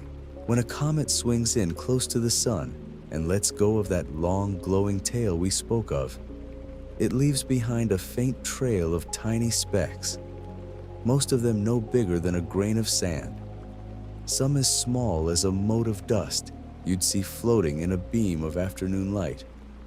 These little specks keep drifting along the comet's old path for years and years, long after the comet itself has wandered off again into the dark. And every so often, our own Earth, on its slow round through space, happens to pass right through one of these gentle trails. And when it does, those tiny grains drift down into the very top of our air, and each one, warmed by its soft brush against the sky, gives off a brief little glow. That's a shooting star. That quick, silent streak of light you sometimes catch from the corner of your eye. It isn't a star at all. Not really. It's a speck of ancient comet dust, no bigger than a crumb, saying a small, bright hello as it slips into our sky. Isn't that a gentle thought? That something so tiny, a single grain that's been drifting patiently in the dark for who knows how long, can make a light bright enough to catch your eye across all that distance. There's no crash, no sound, no fuss, just a soft streak, there and gone, a little grain of the cosmos brushing past and lighting up for one quiet moment, just for you. Some nights, if the Earth passes through a thicker part of one of these old trails, you might see more of them, one after another, drifting down in a slow and gentle scattering. People have watched them for as long as there have been people, lying back just as you're lying back now, letting the little lights drift across the dark. And every one of them is a small, peaceful gift from a comet that came and went ages ago, still leaving its gentle mark on the sky. Now drift with me back out to the great planets for a moment, to those cold and quiet giants turning far from the sun. Because there's something happening on some of their moons that I find wonderfully soothing to picture. On a few of these distant moons, tucked far away in the cold and the dark, there are gentle fountains. Not fountains of fire, nothing fierce or loud, but soft, slow plumes of ice. Deep beneath the frozen surface of these little worlds, there's water, kept just warm enough by the quiet squeeze and pull of the great planet they circle. And now and then, through long cracks in the ice, that water rises up and drifts out into space as a fine, sparkling mist, freezing into tiny crystals the moment it meets the cold. Picture it, a small pale moon wrapped in white, far from any sun, and rising gently from its surface, a soft haze of ice glittering in the faint and distant light. It doesn't erupt or roar. It simply breathes out, slow and steady, sending up its quiet plume into the dark, over and over, patiently, for longer than we've been alive to wonder about it. Some of that fine ice drifts away and helps to feed the pale rings and the faint hazes that circle those far worlds, so that even the empty spaces out there are softly dusted with the breath of these little moons. It's all so gentle, so unhurried. A whole world quietly exhaling frost into the dark, and no one there to hear it, and no need for anyone to hear it. It just goes on, softly, the way your own slow breathing goes on now, in and out, easy and calm, needing nothing, asking nothing, simply carrying on in the quiet. And speaking of ice, let me tell you what those beautiful rings we drifted past are truly made of, because it's gentler and simpler than you might think. When you picture the rings around that great tilted world, you might imagine them as solid, like a smooth band of pale stone laid flat around the planet. But they're nothing so heavy as that. They're made almost entirely of ice, countless pieces of it, some as small as a grain of sugar, some as big as a house, but most of them no larger than a snowball you might have packed together as a child on a cold, bright morning. Billions upon billions of little chunks of ice, each one drifting along its own slow, quiet path, all of them circling together in a great, wide, shining band. From far away, they blur into a single smooth ring, soft and pale and lovely. But up close, they're really a slow and silent snowfall that never lands. A gentle drift of ice going round and round, catching the distant sunlight and glowing softly with it. Imagine drifting among them, weightless, unhurried, surrounded by slow tumbling snowflakes the size of your hand, all of them turning quietly in the same unending circle. No rush, no noise, just a vast glittering hush of ice going round its great slow wheel. It's one of the prettiest, most peaceful sights the whole solar system has to offer. And it's been turning there, patient and gentle, for longer than there have been eyes to see it. A snowfall that will never touch the ground, drifting on and on in the quiet. Let me leave the far planets now and bring you back towards something closer and even softer. And it's about the light of our own sun and a secret hidden inside it. When you feel the sun on your face on a warm afternoon, that light seems plain and simple, just a gentle golden warmth. But that single beam of sunlight is really every color there is, all folded up together, traveling as one. All the reds and oranges, the yellows and greens, the blues and the deep soft violets, every color you've ever seen, and a few your eyes can only just catch. all of them bundled quietly into what looks to you like plain white light. You've seen them come apart though, even if you didn't think of it that way. Every time a rainbow arches across the sky after a soft rain, that's just sunlight being gently unfolded, spread out slow and wide, so you can see all the colors that were hiding inside it the whole time. And when the tiny drops of water in the air do that gentle unfolding, they lay the colors out in the same tender order every single time. Red easing into orange, orange into yellow, and on down through green and blue to the softest violet at the far edge. It never rushes. It never scrambles them. The light simply relaxes, opens up, and shows you everything it was carrying all along. Isn't that a lovely thing to hold as you drift off? That even the plainest light is secretly full of color, patient and complete, just waiting for the right soft moment to unfold. And that same rich, gentle light has been pouring down on you all day, quietly carrying all its colors, warming the grass and the leaves and the top of your head, asking nothing in return. And here's one last soft thought to rest on before I let your mind wander deeper still. All that light from the sun, all those folded up colors, takes its time to reach you. It doesn't arrive the very instant it leaves.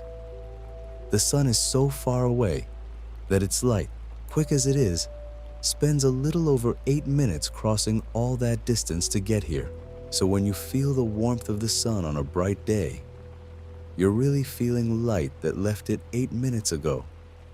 Light that set out on its journey while you were doing something else entirely, and traveled all that quiet way just to arrive gently on your skin.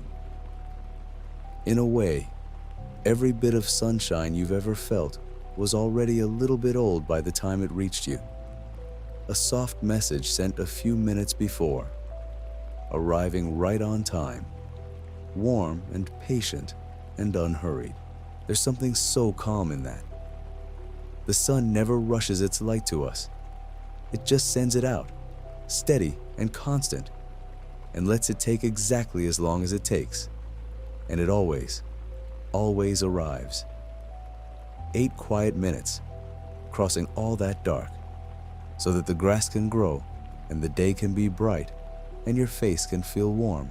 And even now, in the dark, on the far side of the turning world, that light is still out there, still pouring from the sun, still crossing the distance, waiting patiently for the morning to bring it round to you again. It'll be there when you wake. It always is. But that's hours and hours from now, and there's nothing you need to do until then.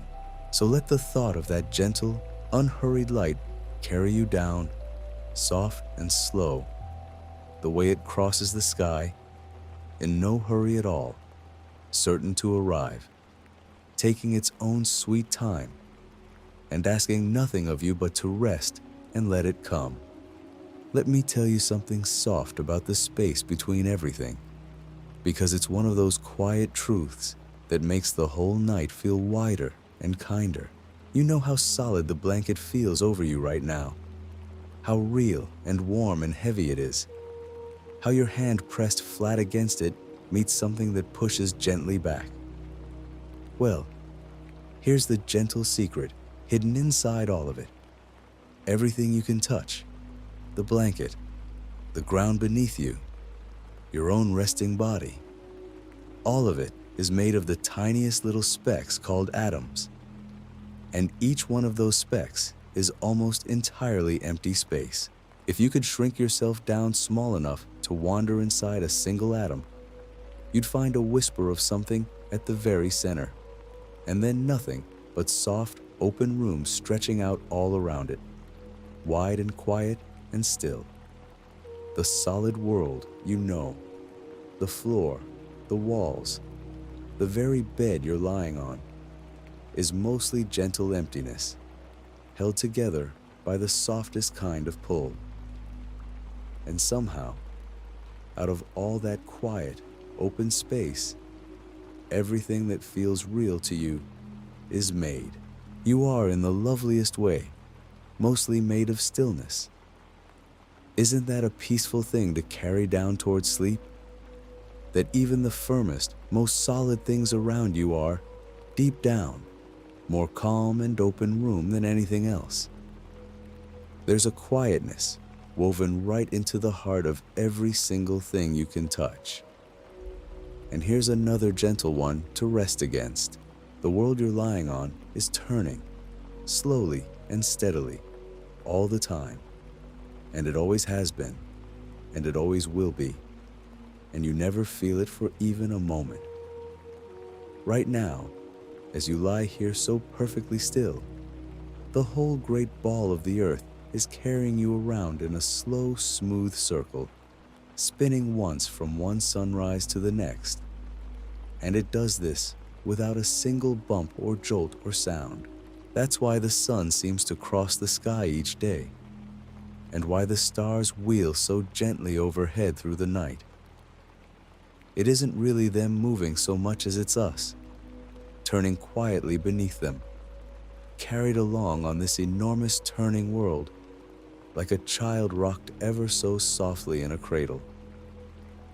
And the turning never stops, never speeds up, never slows. It just keeps going, night into day and day into night, faithful and smooth and endless. You've been riding this gentle turn your whole life, without ever once feeling dizzy, without ever once being asked to hold on.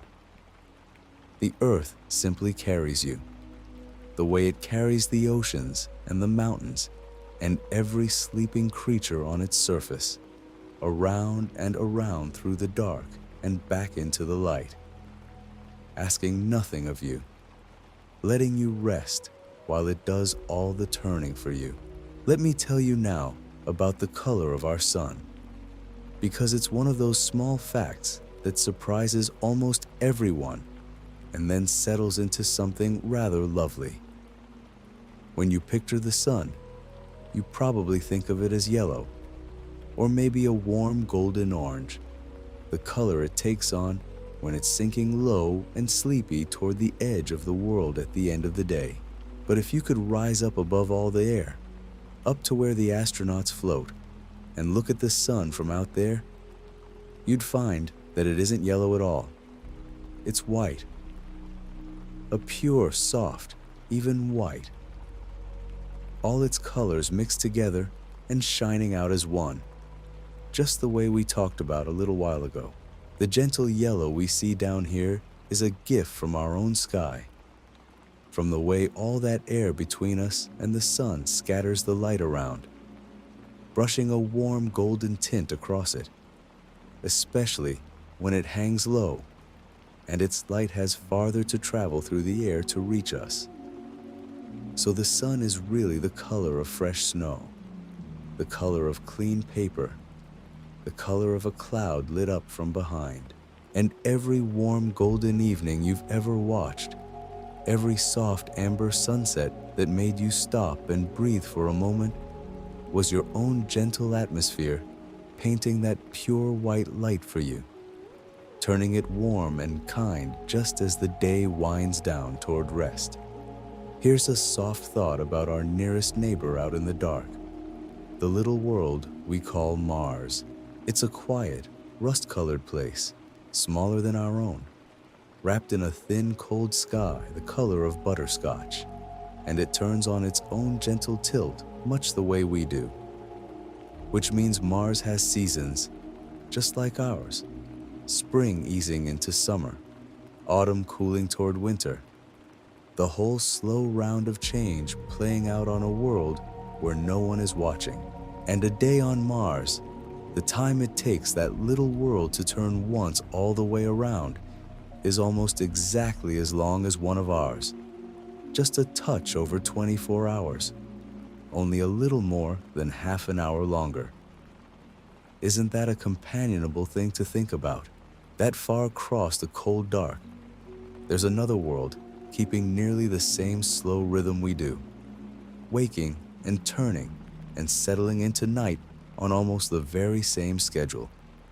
Its long red days and quiet dusty evenings running along beside ours, patient and unhurried, turning through its own seasons in the silence, whether anyone is there to see them or not. Let me tell you about the tiniest, closest world to our warm sun, the little one called Mercury. It races around the sun quicker than any other planet, swinging all the way round in just 88 of our days, so that its whole year, spring to spring, is shorter than a single one of our seasons. And yet, for all that hurrying around the sun, Mercury turns on itself ever so slowly that a single day there, from one sunrise to the next, lasts longer than its entire year. Just imagine that gentle strangeness, a world where the sun creeps across the sky so lazily that you could watch it for months and barely see it move, where the morning takes an age to arrive and the daylight stretches on, unhurried past all understanding. There's no rush out there. Even the fastest little world in all our sky takes its own sweet time about turning to face the light. Everything in its own good time. Nothing hurried, nothing forced. And here's a soft one about our own night sky, about that faithful star so many people have leaned on. There's one star that seems to hold perfectly still, while all the others wheel slowly around it through the night. And long ago, travelers and sailors learned to trust it, because wherever they were, whatever the hour, that steady star always pointed the same way, always marked the same quiet direction, always guided them gently home through the dark. But here's the tender thing. That star hasn't always been the still one, and it won't always be. The Earth, as it turns, wobbles ever so slowly, the way a spinning top leans and circles as it goes. And that wobble is so gentle, it takes many thousands of years to come all the way around just once. So over those long, slow ages, the still point in the sky drifts, and different stars take their turn as the faithful guide. The travelers of the far, far future will look up and lean on a different star than the one we know, and the ones from the deep past leaned on another still. But it all happens so slowly, so patiently, over so many quiet lifetimes, that in your own night, and in your children's, and in theirs, that steady star stays right where it is, faithful and calm, holding its place, while everything else turns gently around it. Let me tell you something quiet about how still and how silent the great dark really is out there between the worlds. Down here, we're wrapped in air, and air is what carries sound to us. Every rustle of leaves, every soft word, every note of music, all of it traveling to your ears on the gentle trembling of the air around you. But out in the vast spaces between the stars and planets, there's almost no air at all, and so there's no way for sound to travel. It's a silence so deep and so complete that nothing we've ever known down here can quite match it. The great storms on those far giant worlds rage without a whisper. The stars burn without a sound.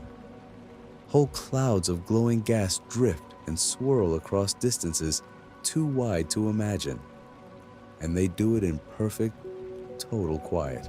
If you could float out there among it all, you'd hear nothing but the soft sound of your own slow breathing, the gentlest quiet you could ever imagine, a hush that fills the whole universe from edge to edge.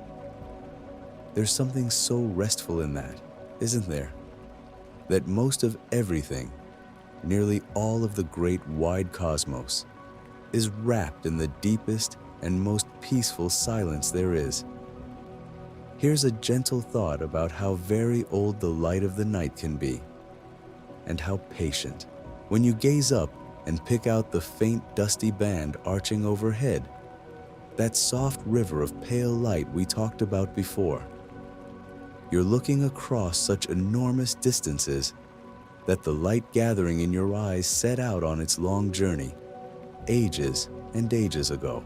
Some of those soft gleams began their travels toward you thousands of years back, long before anyone built a single city, drifting quietly across the dark all that time, crossing gulfs so wide the numbers lose all meaning, and arriving at last, tonight, gentle and faded and worn soft by the trip, just to rest for a moment in your eyes as you lie here, warm beneath your blanket. You are the destination of light that has been traveling patiently toward you since before your oldest ancestors were born. It never gave up. It never scattered. It simply came, steady and sure across all that quiet distance, to reach you here, now, in the dark, on this one particular night. Every faint star up there is sending its soft light your way, and it always arrives, and it never once asks for anything in return. Let me tell you about the gentle dust that lies upon the moon, and how long a single footprint can rest there undisturbed. Down here on the living earth, nothing stays untouched for long. The wind smooths it over, the rain washes it away, the grass grows back, the tide comes in and erases every mark we leave upon the sand. But the moon has no wind, and no rain, and no soft tide to sweep across it. Its surface is covered in a fine powdery gray dust, quiet and still, undisturbed by any breeze. And so, the footprints that the first visitors pressed gently into that dust long ago are still there, right now, exactly as they left them, sharp and clear and perfectly preserved in the endless calm. No breath of air has stirred them. No drop of rain has softened their edges. They simply rest there in the silence, patient and unchanging. And they'll go on resting there for a very, very long time, far longer than you or I can easily picture. There's a strange, soft comfort in that.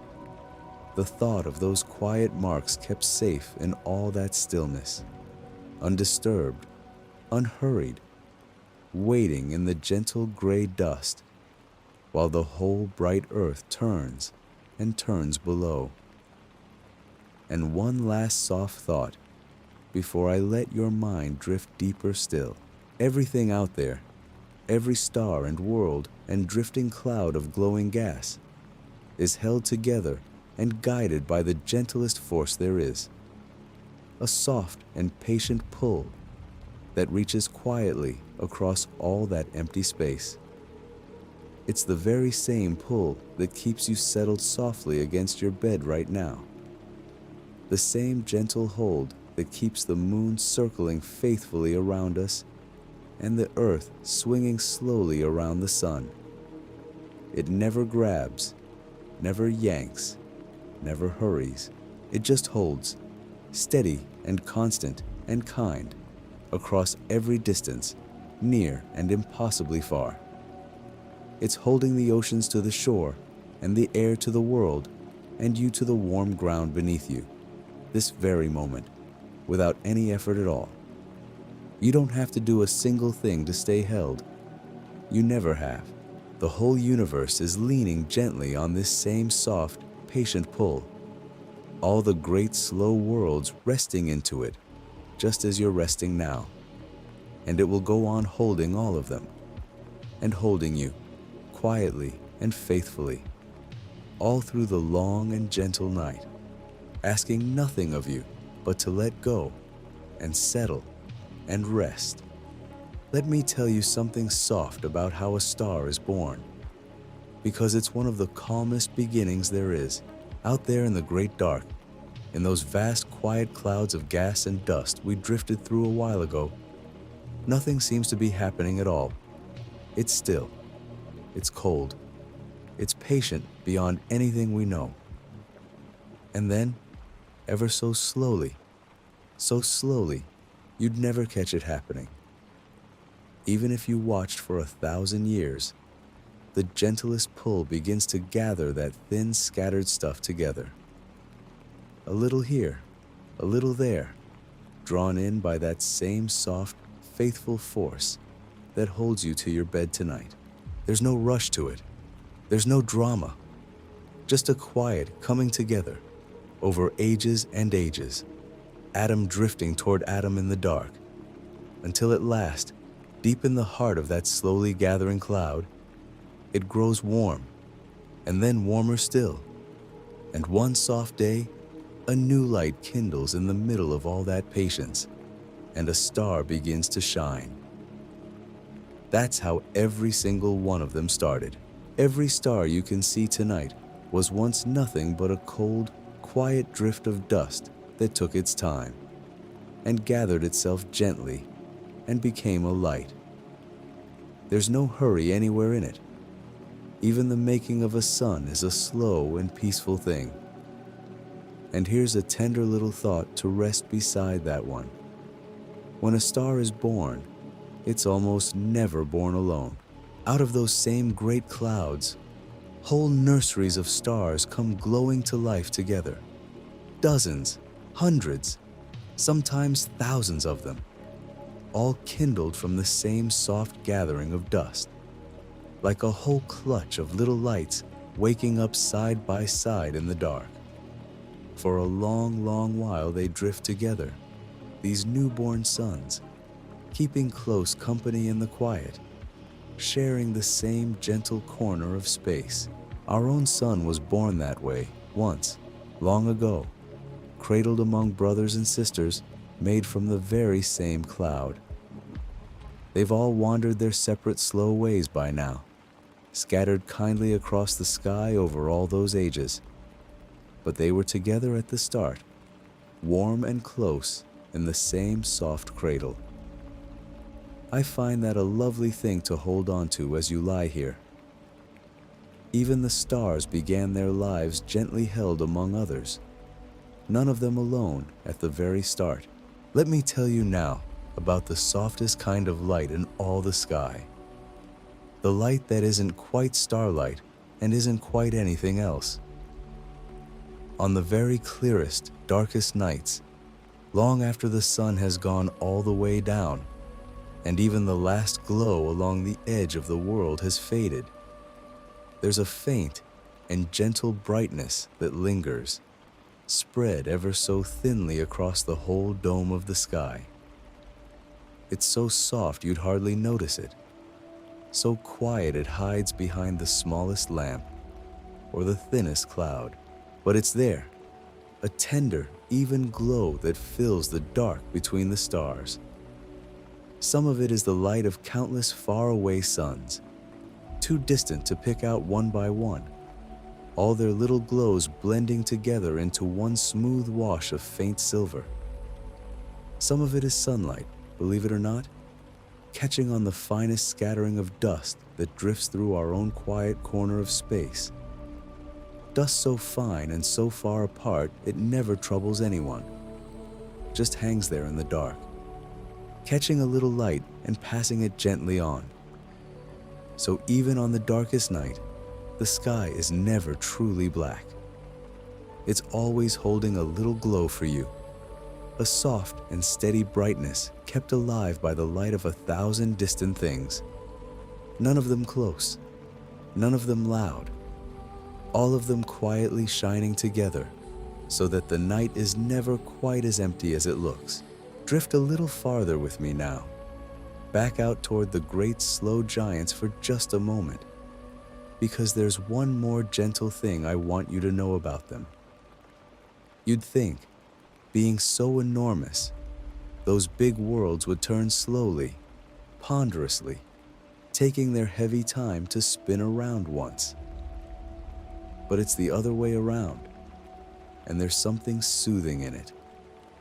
The biggest world of all, that great banded giant with the soft and swirling storm, turns all the way around in less than a half a day. It's so vast, you could pour more than 1,000 Earths inside it, and yet it spins so gently and so evenly that a whole day and night pass there in about 10 of our hours. Imagine that, a world large enough to swallow 1,000 of our own, turning as smoothly and as quietly as a leaf drifting on still water, never straining, never shuddering, just rolling calmly through its short, soft days out there in the cold and the dark. Everything about those giants moves in that same unhurried, effortless way. They're too big to be rushed and too calm to try. They simply turn, faithfully, quietly, the way they always have, while the pale light of the faraway sun slides slowly over their great striped faces. Let me tell you something quiet now about the color of the far worlds, and why the two most distant giants glow that soft, pale blue-green. Way out there, at the cold and gentle edge of our family of worlds, past the ringed one, past all the warmth, there are two calm and misty planets wrapped in thick and quiet air. And that air is full of a soft, light gas that does a very tender thing with sunlight. When the pale light of the distant sun comes drifting all that way out to them and sinks into their thick blue skies, that gas quietly drinks up the warm red part of the light and lets only the cool blue and green come glowing gently back. So those two far worlds shine with the softest sea colors, a pale watery blue, a gentle misty green, the very colors we paint our calmest, most restful things with here at home. It's as though the farthest, coldest, quietest corner of our whole neighborhood chose to wear the most soothing colors of all. Two great calm worlds, wrapped in butterscotch and sea glass and haze, turning slowly in the deep, cold dark, glowing the soft blue-green of shallow water on a still summer evening. Let that color settle behind your eyes for a moment, that pale and peaceful blue, drifting far away where nothing ever hurries. And here's another soft thing about those distant places. Out there, so very far from the warmth of the sun, the seasons don't come and go the way ours do, quick and bright, spring after winter, summer after spring, the whole cycle turning round in a single gentle year. No, out at the far edge, where a world takes not 1 year, but many of ours to make a single slow loop around the sun, a single season can last longer than a human life. A springtime out there might stretch on for 20 of our years, and a long soft autumn just as long. Picture that, a season so slow and so patient that you could be born beneath its light and grow all the way old, and it would still be the very same season, still turning, still unfolding, in no hurry whatsoever to give way to the next. There's such deep calm in that thought. Somewhere out there right now, a quiet blue world is halfway through an autumn that began before you were born, and won't end until long after tonight is forgotten. And it doesn't mind at all. It just keeps drifting, slow and sure, through its long and gentle seasons, taking all the time in the world. Because out there, time is the one thing there is no shortage of. Let me bring you back a little closer now and tell you something soft about the way the moon and sun trade places in our sky, and how gently the whole thing is arranged. You've surely noticed how the sun and the full moon look almost exactly the same size when they hang up there in the sky. both of them about the width of a small coin held at arm's length, neither one looming larger than the other. And that's a quiet little wonder all its own, because the sun is truly enormous, hundreds of times wider than the moon, a vast and blazing thing. But it's also hundreds of times farther away, just far enough that its great size and its great distance cancel gently out, and it arrives in our sky looking the very same size as our small, close, faithful moon. There's no reason it had to be that way. It simply is. A soft and pleasing coincidence. Two very different lights balanced so kindly against each other that they look like a matched and gentle pair as they take their turns crossing our sky, one warming the day, one watching over the night, both of them the same easy size to your resting eye. Now let me tell you one of the tenderest things about our own blue world, something you carry with you every single day without ever once thinking of it. The air you're breathing right now, that soft, easy breath going slowly in and slowly out as you sink deeper towards sleep, is part of a thin and gentle blanket wrapped all the way around the earth. And it's not very thick at all, this blanket of Orisy. If our whole great world were the size of an apple, the air would be no thicker than the apple's skin, just the thinnest, softest layer holding warmth and breath and weather all together against the cold beyond. And yet that thin, soft skin of air is enough. It's enough to carry every breath you've ever taken and every breath you ever will. It's enough to hold the blue of the daytime sky and the drifting of every cloud and the warmth that lets the grass grow green. Such a thin, gentle thing, wrapped so faithfully around us, keeping the whole living world safe and soft and breathing. And it's holding you too, right now, letting you draw each slow breath without a single thought, the way it always has, the way it always will, all through the quiet night. Let me tell you something calm about the rain that falls on other worlds, because it's stranger and softer than you might think. Here on our own gentle earth, the rain is water, cool and clear, falling from gray clouds to feed the rivers and the seas. But out there, on those great distant giants, it rains other things entirely, and it rains them slowly, softly, through skies that stretch down deeper than any ocean here.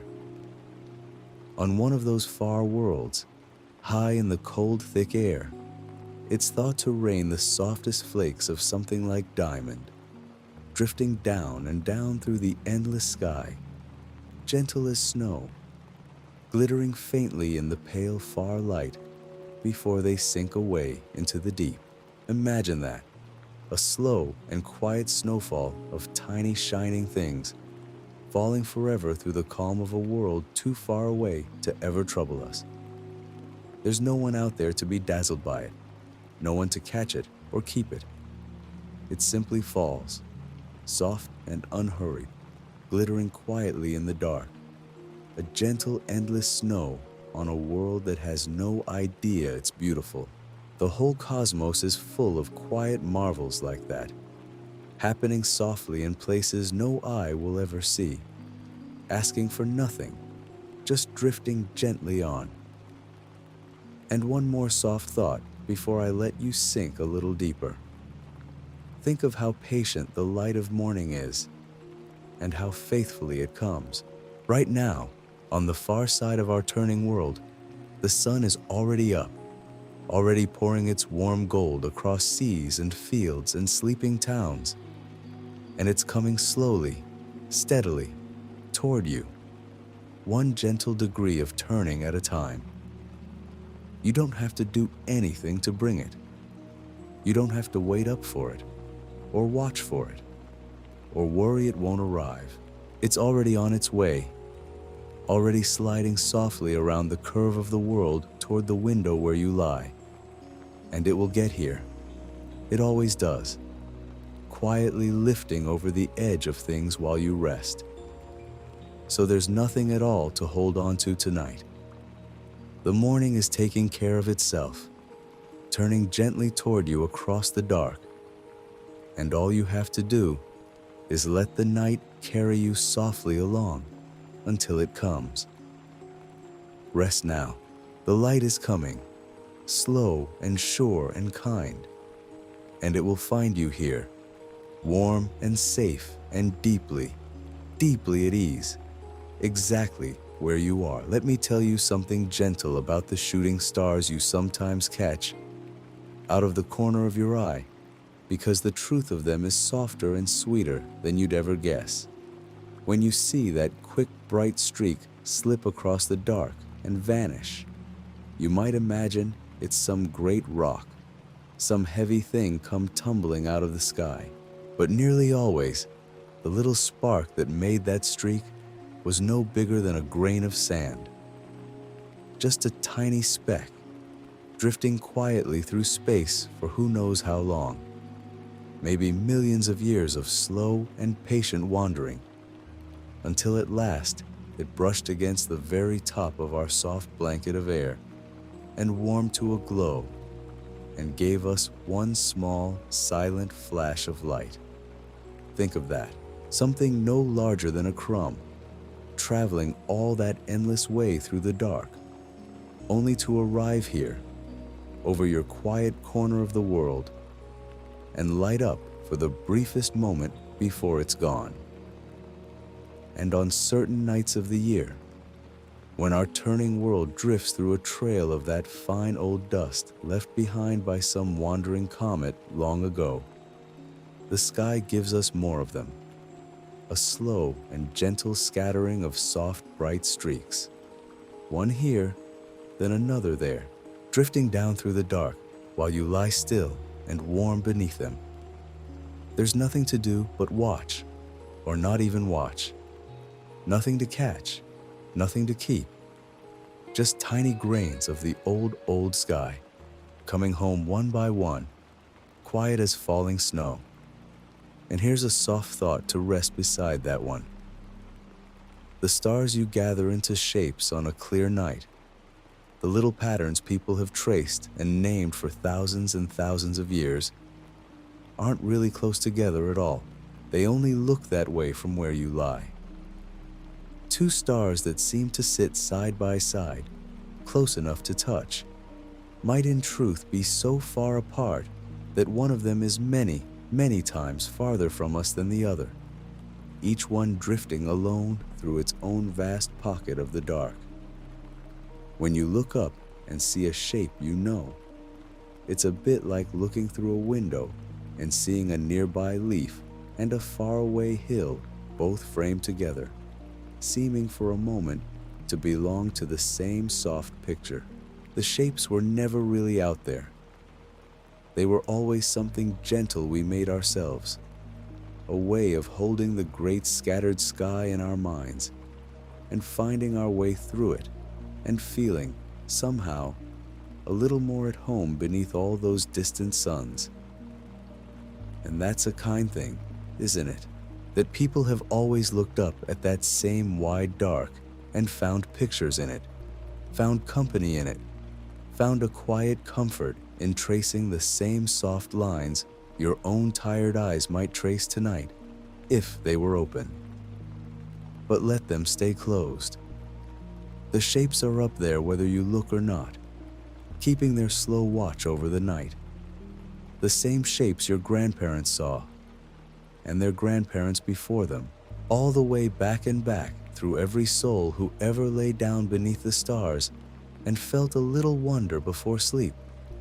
Let me tell you now about the two brightest wanderers in all our sky, the ones that aren't stars at all, but worlds, catching and throwing back the light of the sun.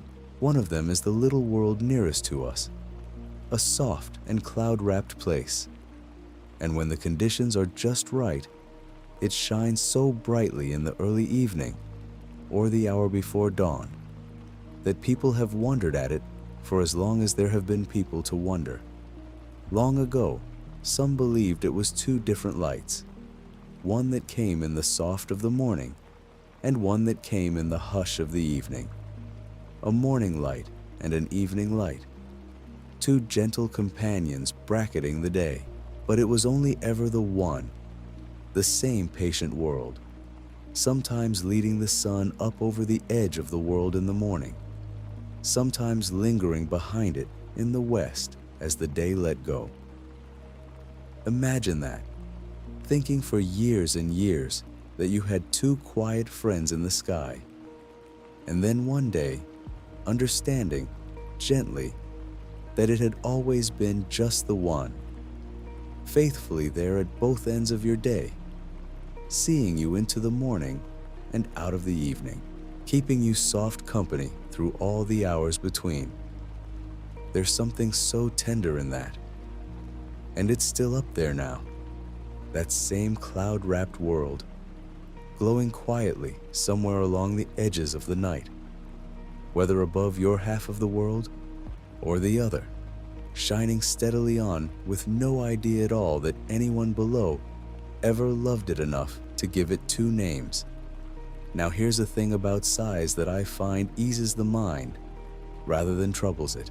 If you were to shrink our warm sun down to the size of a beach ball, the kind a child carries down to the water on a summer day, then our whole earth, this entire world of oceans and mountains and cities and every living thing that has ever breathed, would be no bigger than a tiny bead, a little seed of a thing you could hold between two fingertips, sitting quietly some distance off across the room.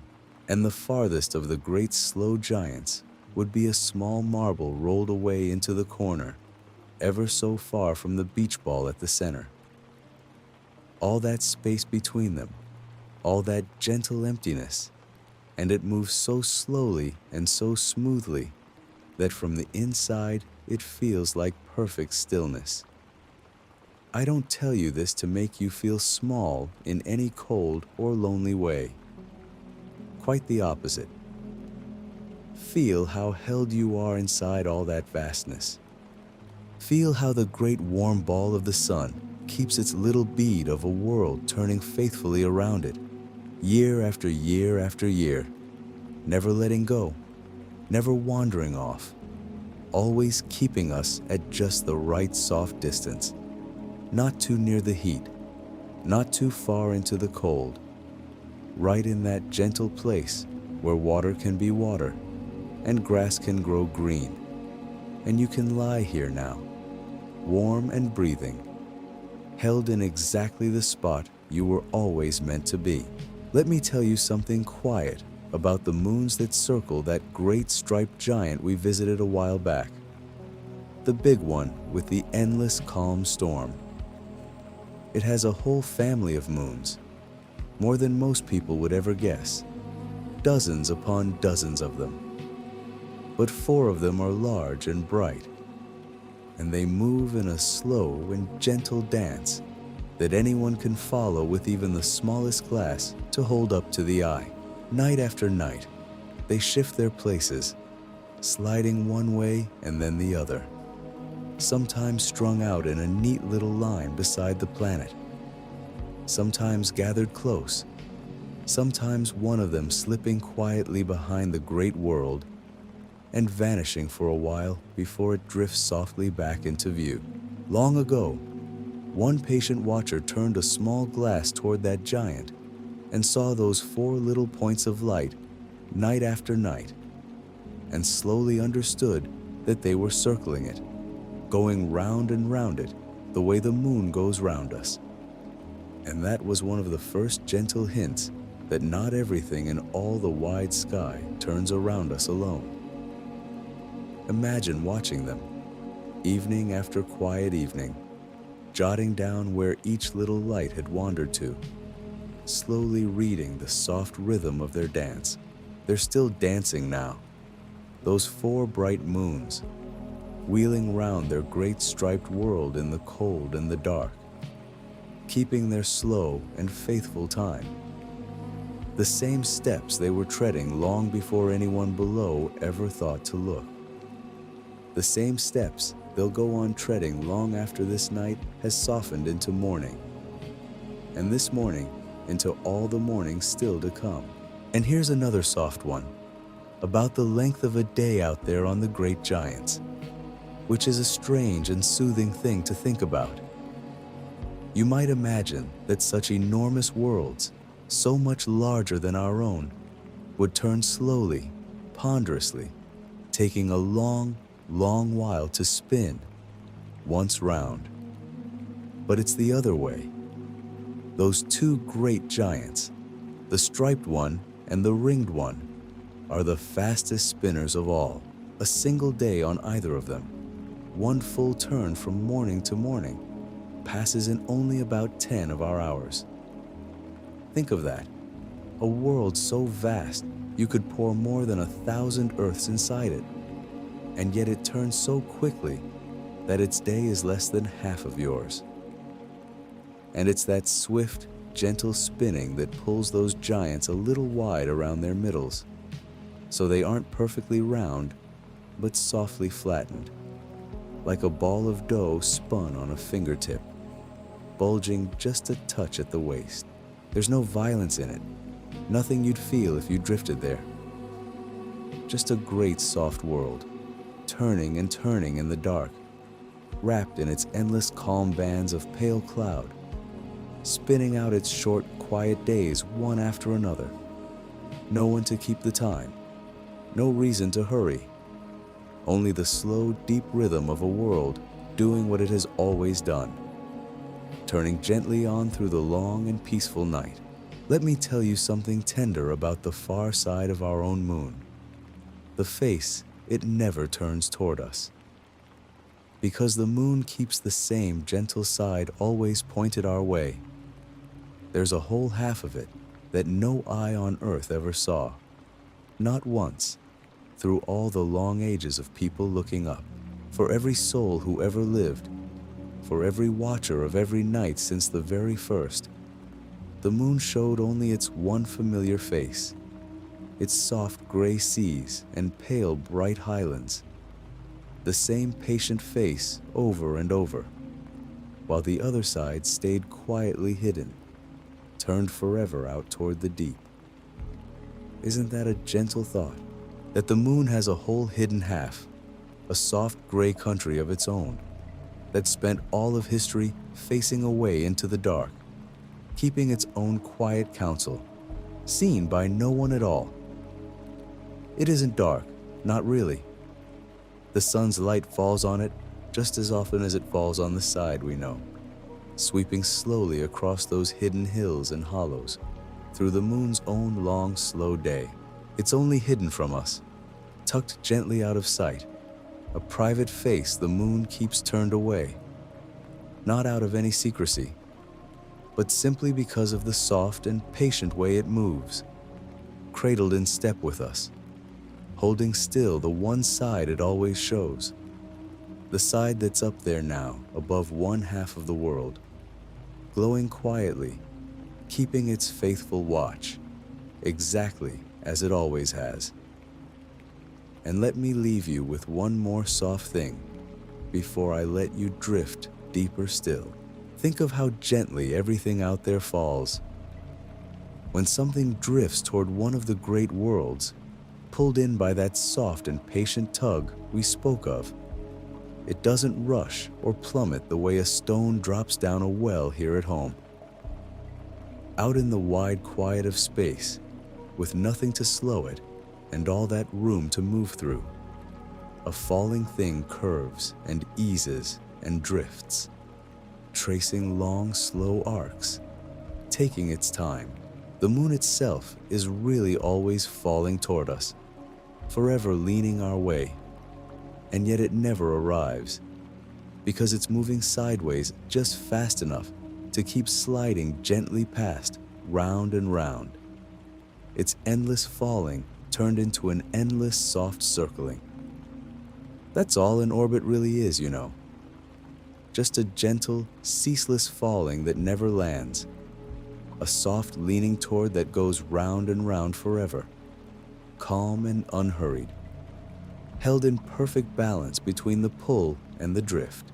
And in a way, that's a lovely thing to carry down into sleep with you. The idea that even falling out there is nothing to fear.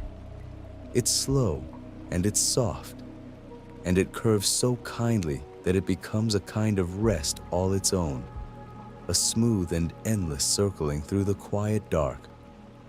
So let yourself lean now, the way the moon leans, the way all those far worlds lean toward one another, gently, patiently, without any hurry at all.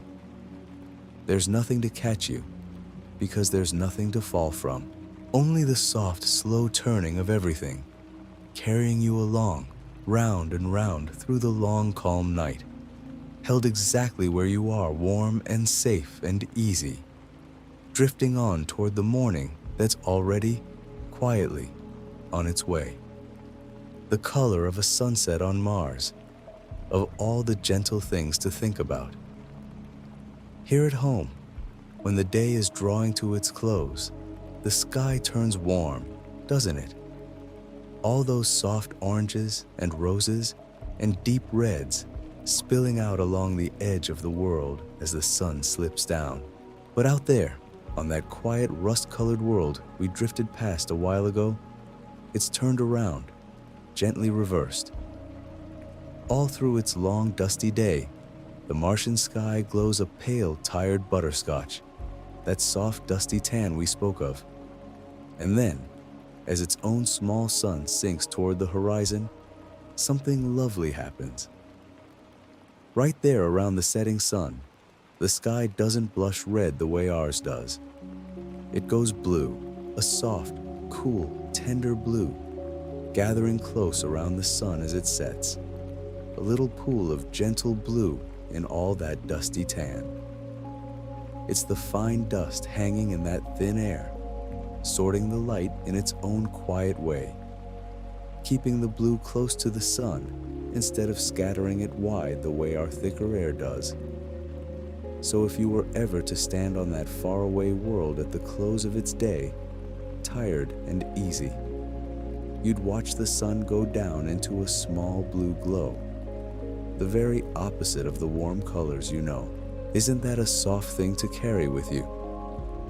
That even the sunsets out there are gentle, only gentle in their own different way. A cool blue evening on a warm colored world, waiting quietly out there in the dark, the way it has waited through all the long ages, setting and setting, blue and soft, with no one at all to watch it go. And let me tell you something tender about how light you would feel if you were ever to stand upon the moon. That soft and patient pull we've talked about, the one that holds everything so gently in its place, is much weaker up there on that little gray world than it is down here at home. So gentle, in fact, that everything up there weighs only a small fraction of what it weighs on the ground beneath you now.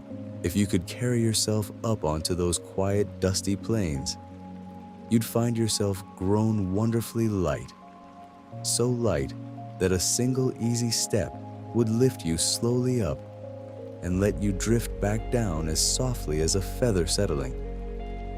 The people who once walked up there, the very few who ever did, found they couldn't help but bounce, floating along in long, slow, gentle hops, because their bodies had become so light beneath them.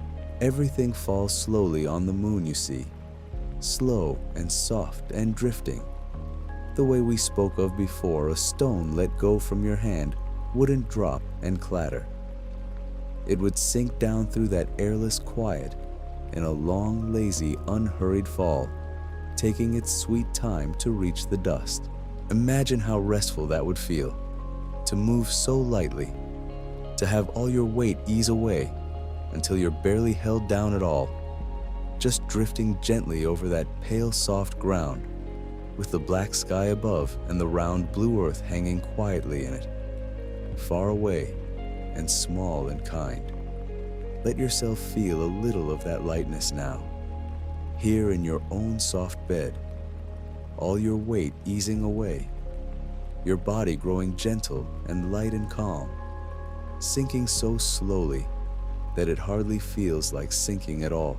Let me tell you now about the softest, faintest warmth in all of everything, a gentle glow that fills the whole of space, in every direction you could ever look. Long, long ago, longer than there are words for, when everything that is was young and close together and warm. The whole of it was filled with light and heat. A soft, even glow spread through all of space at once, and as the ages passed, unimaginable stretches of time, everything spread slowly apart and cooled, gently, patiently, the way a warm room cools through a long, quiet night. That old warmth never quite went away, though.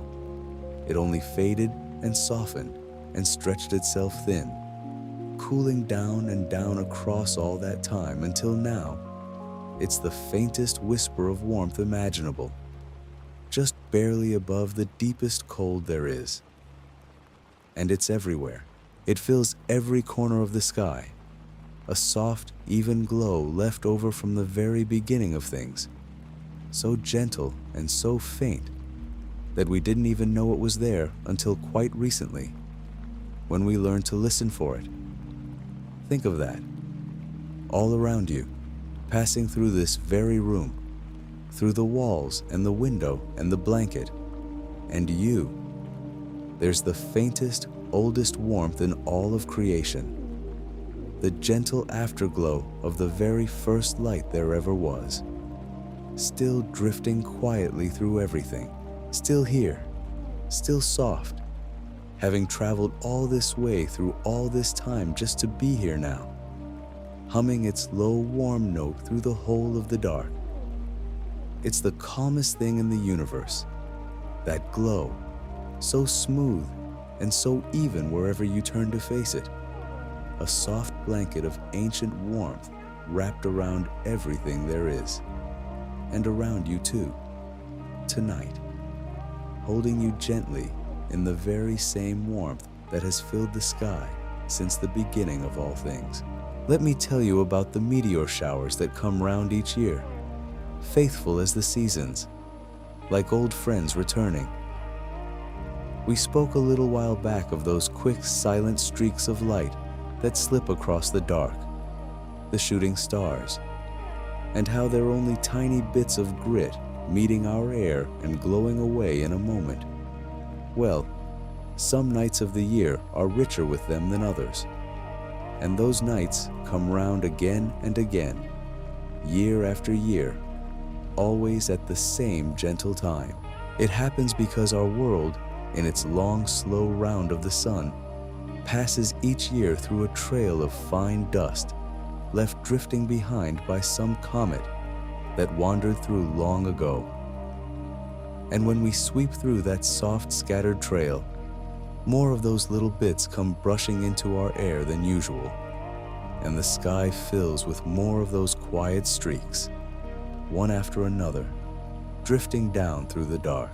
So there are certain nights, the same nights each year, when if you lie out under a clear sky and simply wait, patient and easy, you'll see them come, not in a rush, but gently, one and then another, slipping silently across the stars.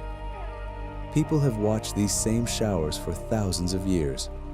On these same nights, their great-grandparents and their great-grandparents before them, all of them lying back and watching the same soft trail of dust give up its little lights.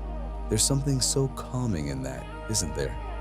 That the sky keeps its own soft calendar, that these gentle showers return on schedule like the tide, faithful and unhurried, asking nothing of us but that we lie still and look up now and then, and let the quiet lights drift down.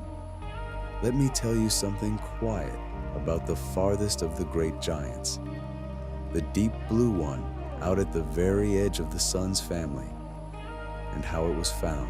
Most of the worlds we know were simply seen, spotted by someone gazing up on some clear night long ago. A bright, wandering point of light moving slowly against the stars. But that far blue giant was different. It was so distant, so faint, and so slow in its enormous round that for the longest time, no one knew it was there at all. And yet people came to suspect it, quietly, through nothing but patience and careful watching. They noticed that the world just inside it, the tilted pale one, wasn't moving quite the way it ought to. That something unseen seemed to be tugging ever so gently at its path, easing it a little this way and a little that way. And so, working only with numbers and quiet thought, someone worked out where that hidden thing must be, pointing to a patch of empty-looking sky and saying, "Look there, something is waiting there in the dark." And when they turned a glass to that very spot, there it was, exactly where the gentle arithmetic had promised. A soft blue world no one had ever seen, found first by the quiet pull it laid upon its neighbor. Isn't that a lovely, peaceful thought?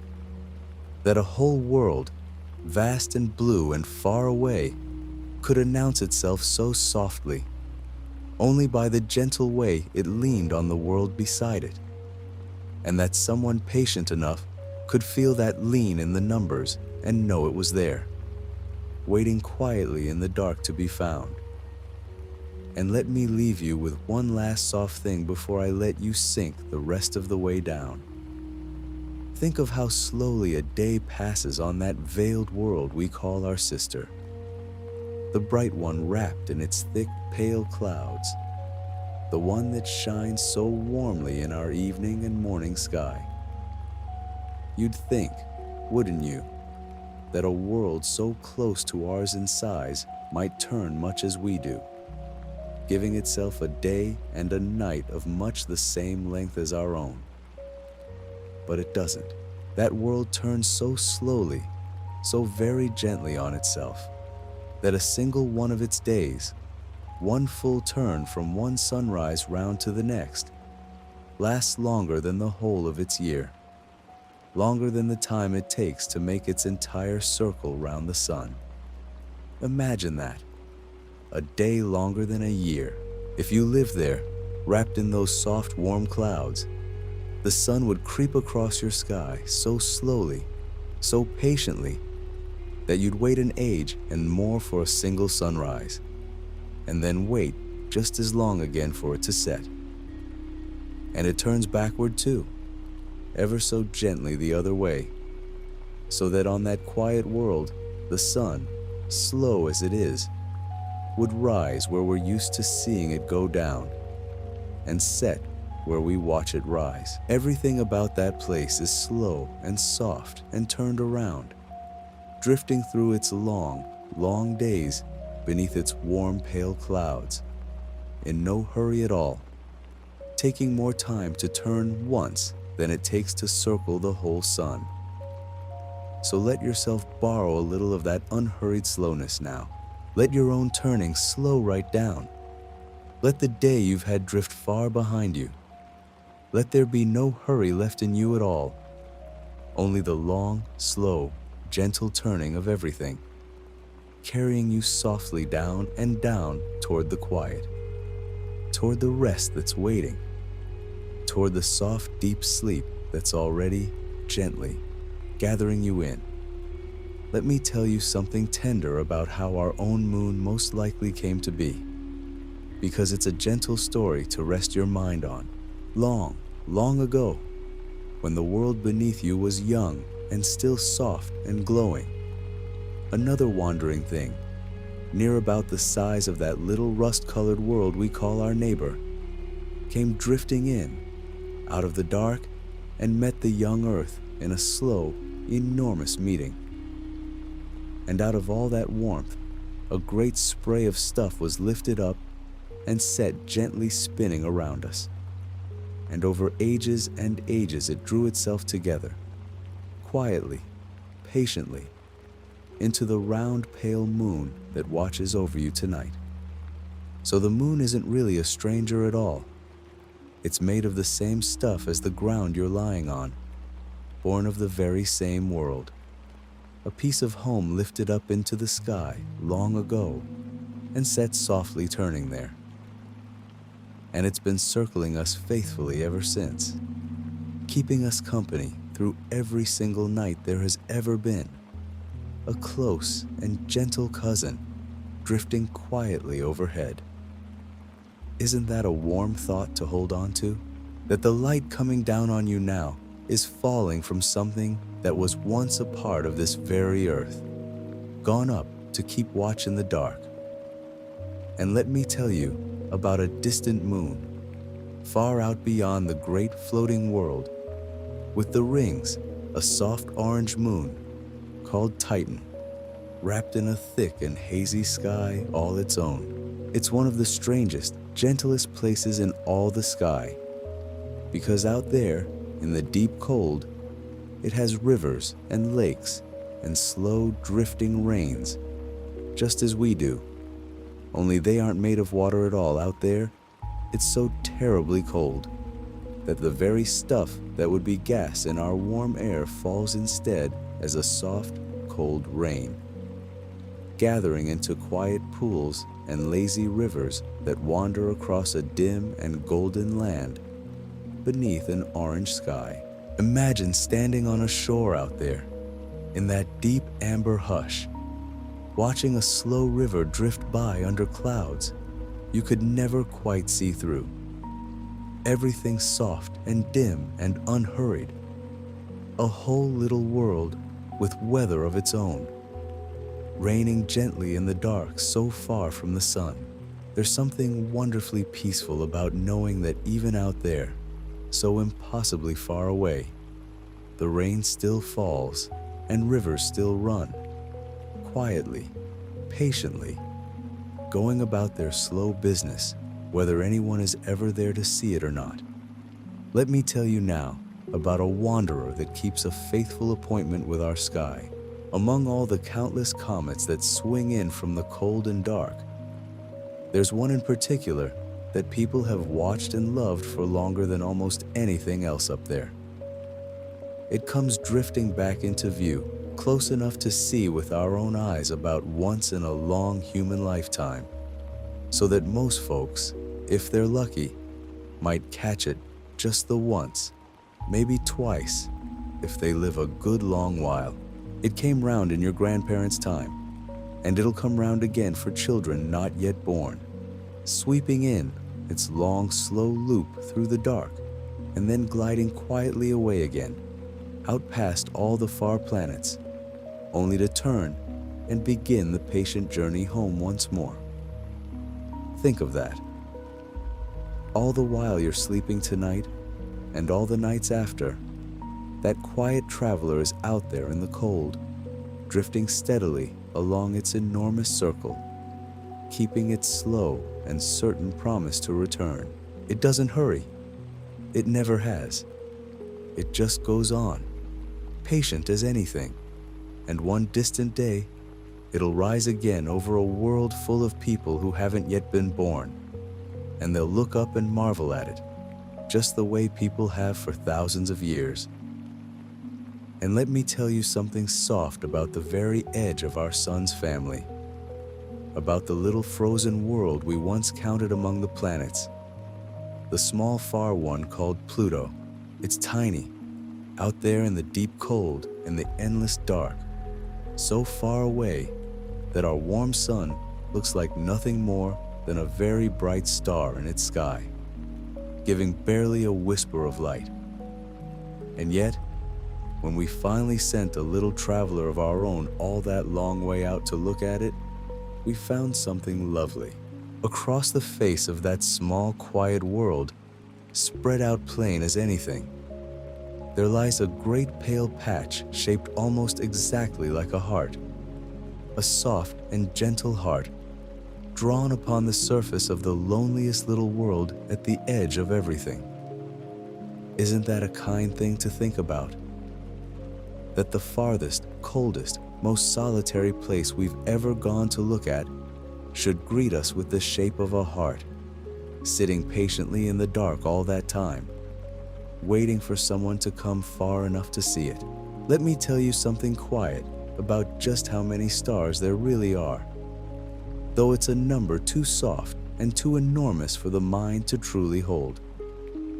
People who spend their lives counting such things say that if you gathered up every grain of sand on every beach on the whole of the earth, every shore, every desert, every quiet cove, all the sand there is anywhere in the world, there would still be far more stars in the sky than all of those grains put together.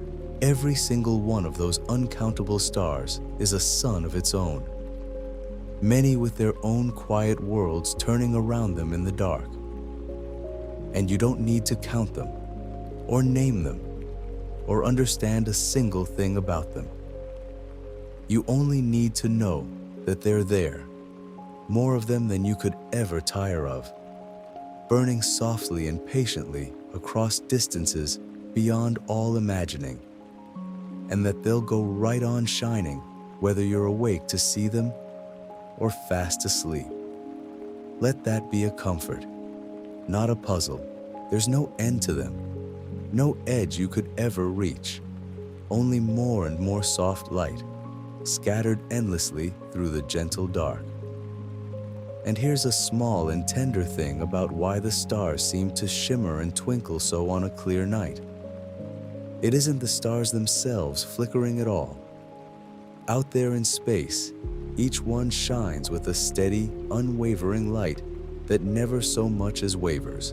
What you're seeing is only their light passing down through the soft, moving blanket of our own air. The very same air you're breathing now, gently in and gently out. As that starlight sinks down through the warm and cool currents drifting high above you, it bends and dances just the tiniest bit, this way and that, and by the time it reaches your eye, it seems to sparkle and shiver, like light on the surface of a slow, dark pond.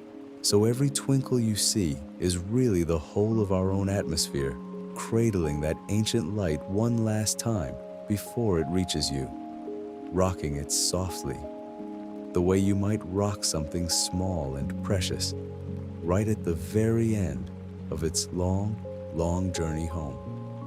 Let me tell you one more gentle thing about a little moon out at the rust-colored world, our neighbor with the butterscotch sky.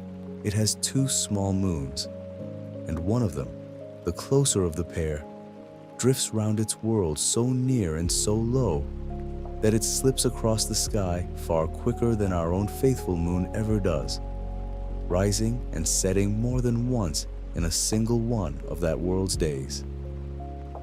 And ever so slowly, over ages beyond counting, it's easing a little nearer to its world with each slow turn, drifting gently down like something settling softly to rest. There's no hurry in it, none at all. It has all the time there could ever be. It just circles and circles, patient and small, tracing its quiet path over those red and silent plains, in no rush to be anywhere other than exactly where it is. I'm going to let my voice grow softer still now, and quieter, and slower, because you've come a long, long way with me tonight, out past the moon and the great floating giants, out to the frozen edges of everything, and back again. And there's almost nothing left for you to do now, but let go the rest of the way.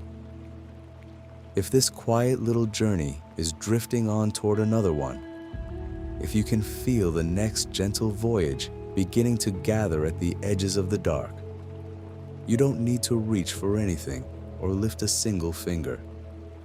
Just let it carry you. Let one soft thing flow into the next, the way one dream slips quietly into another.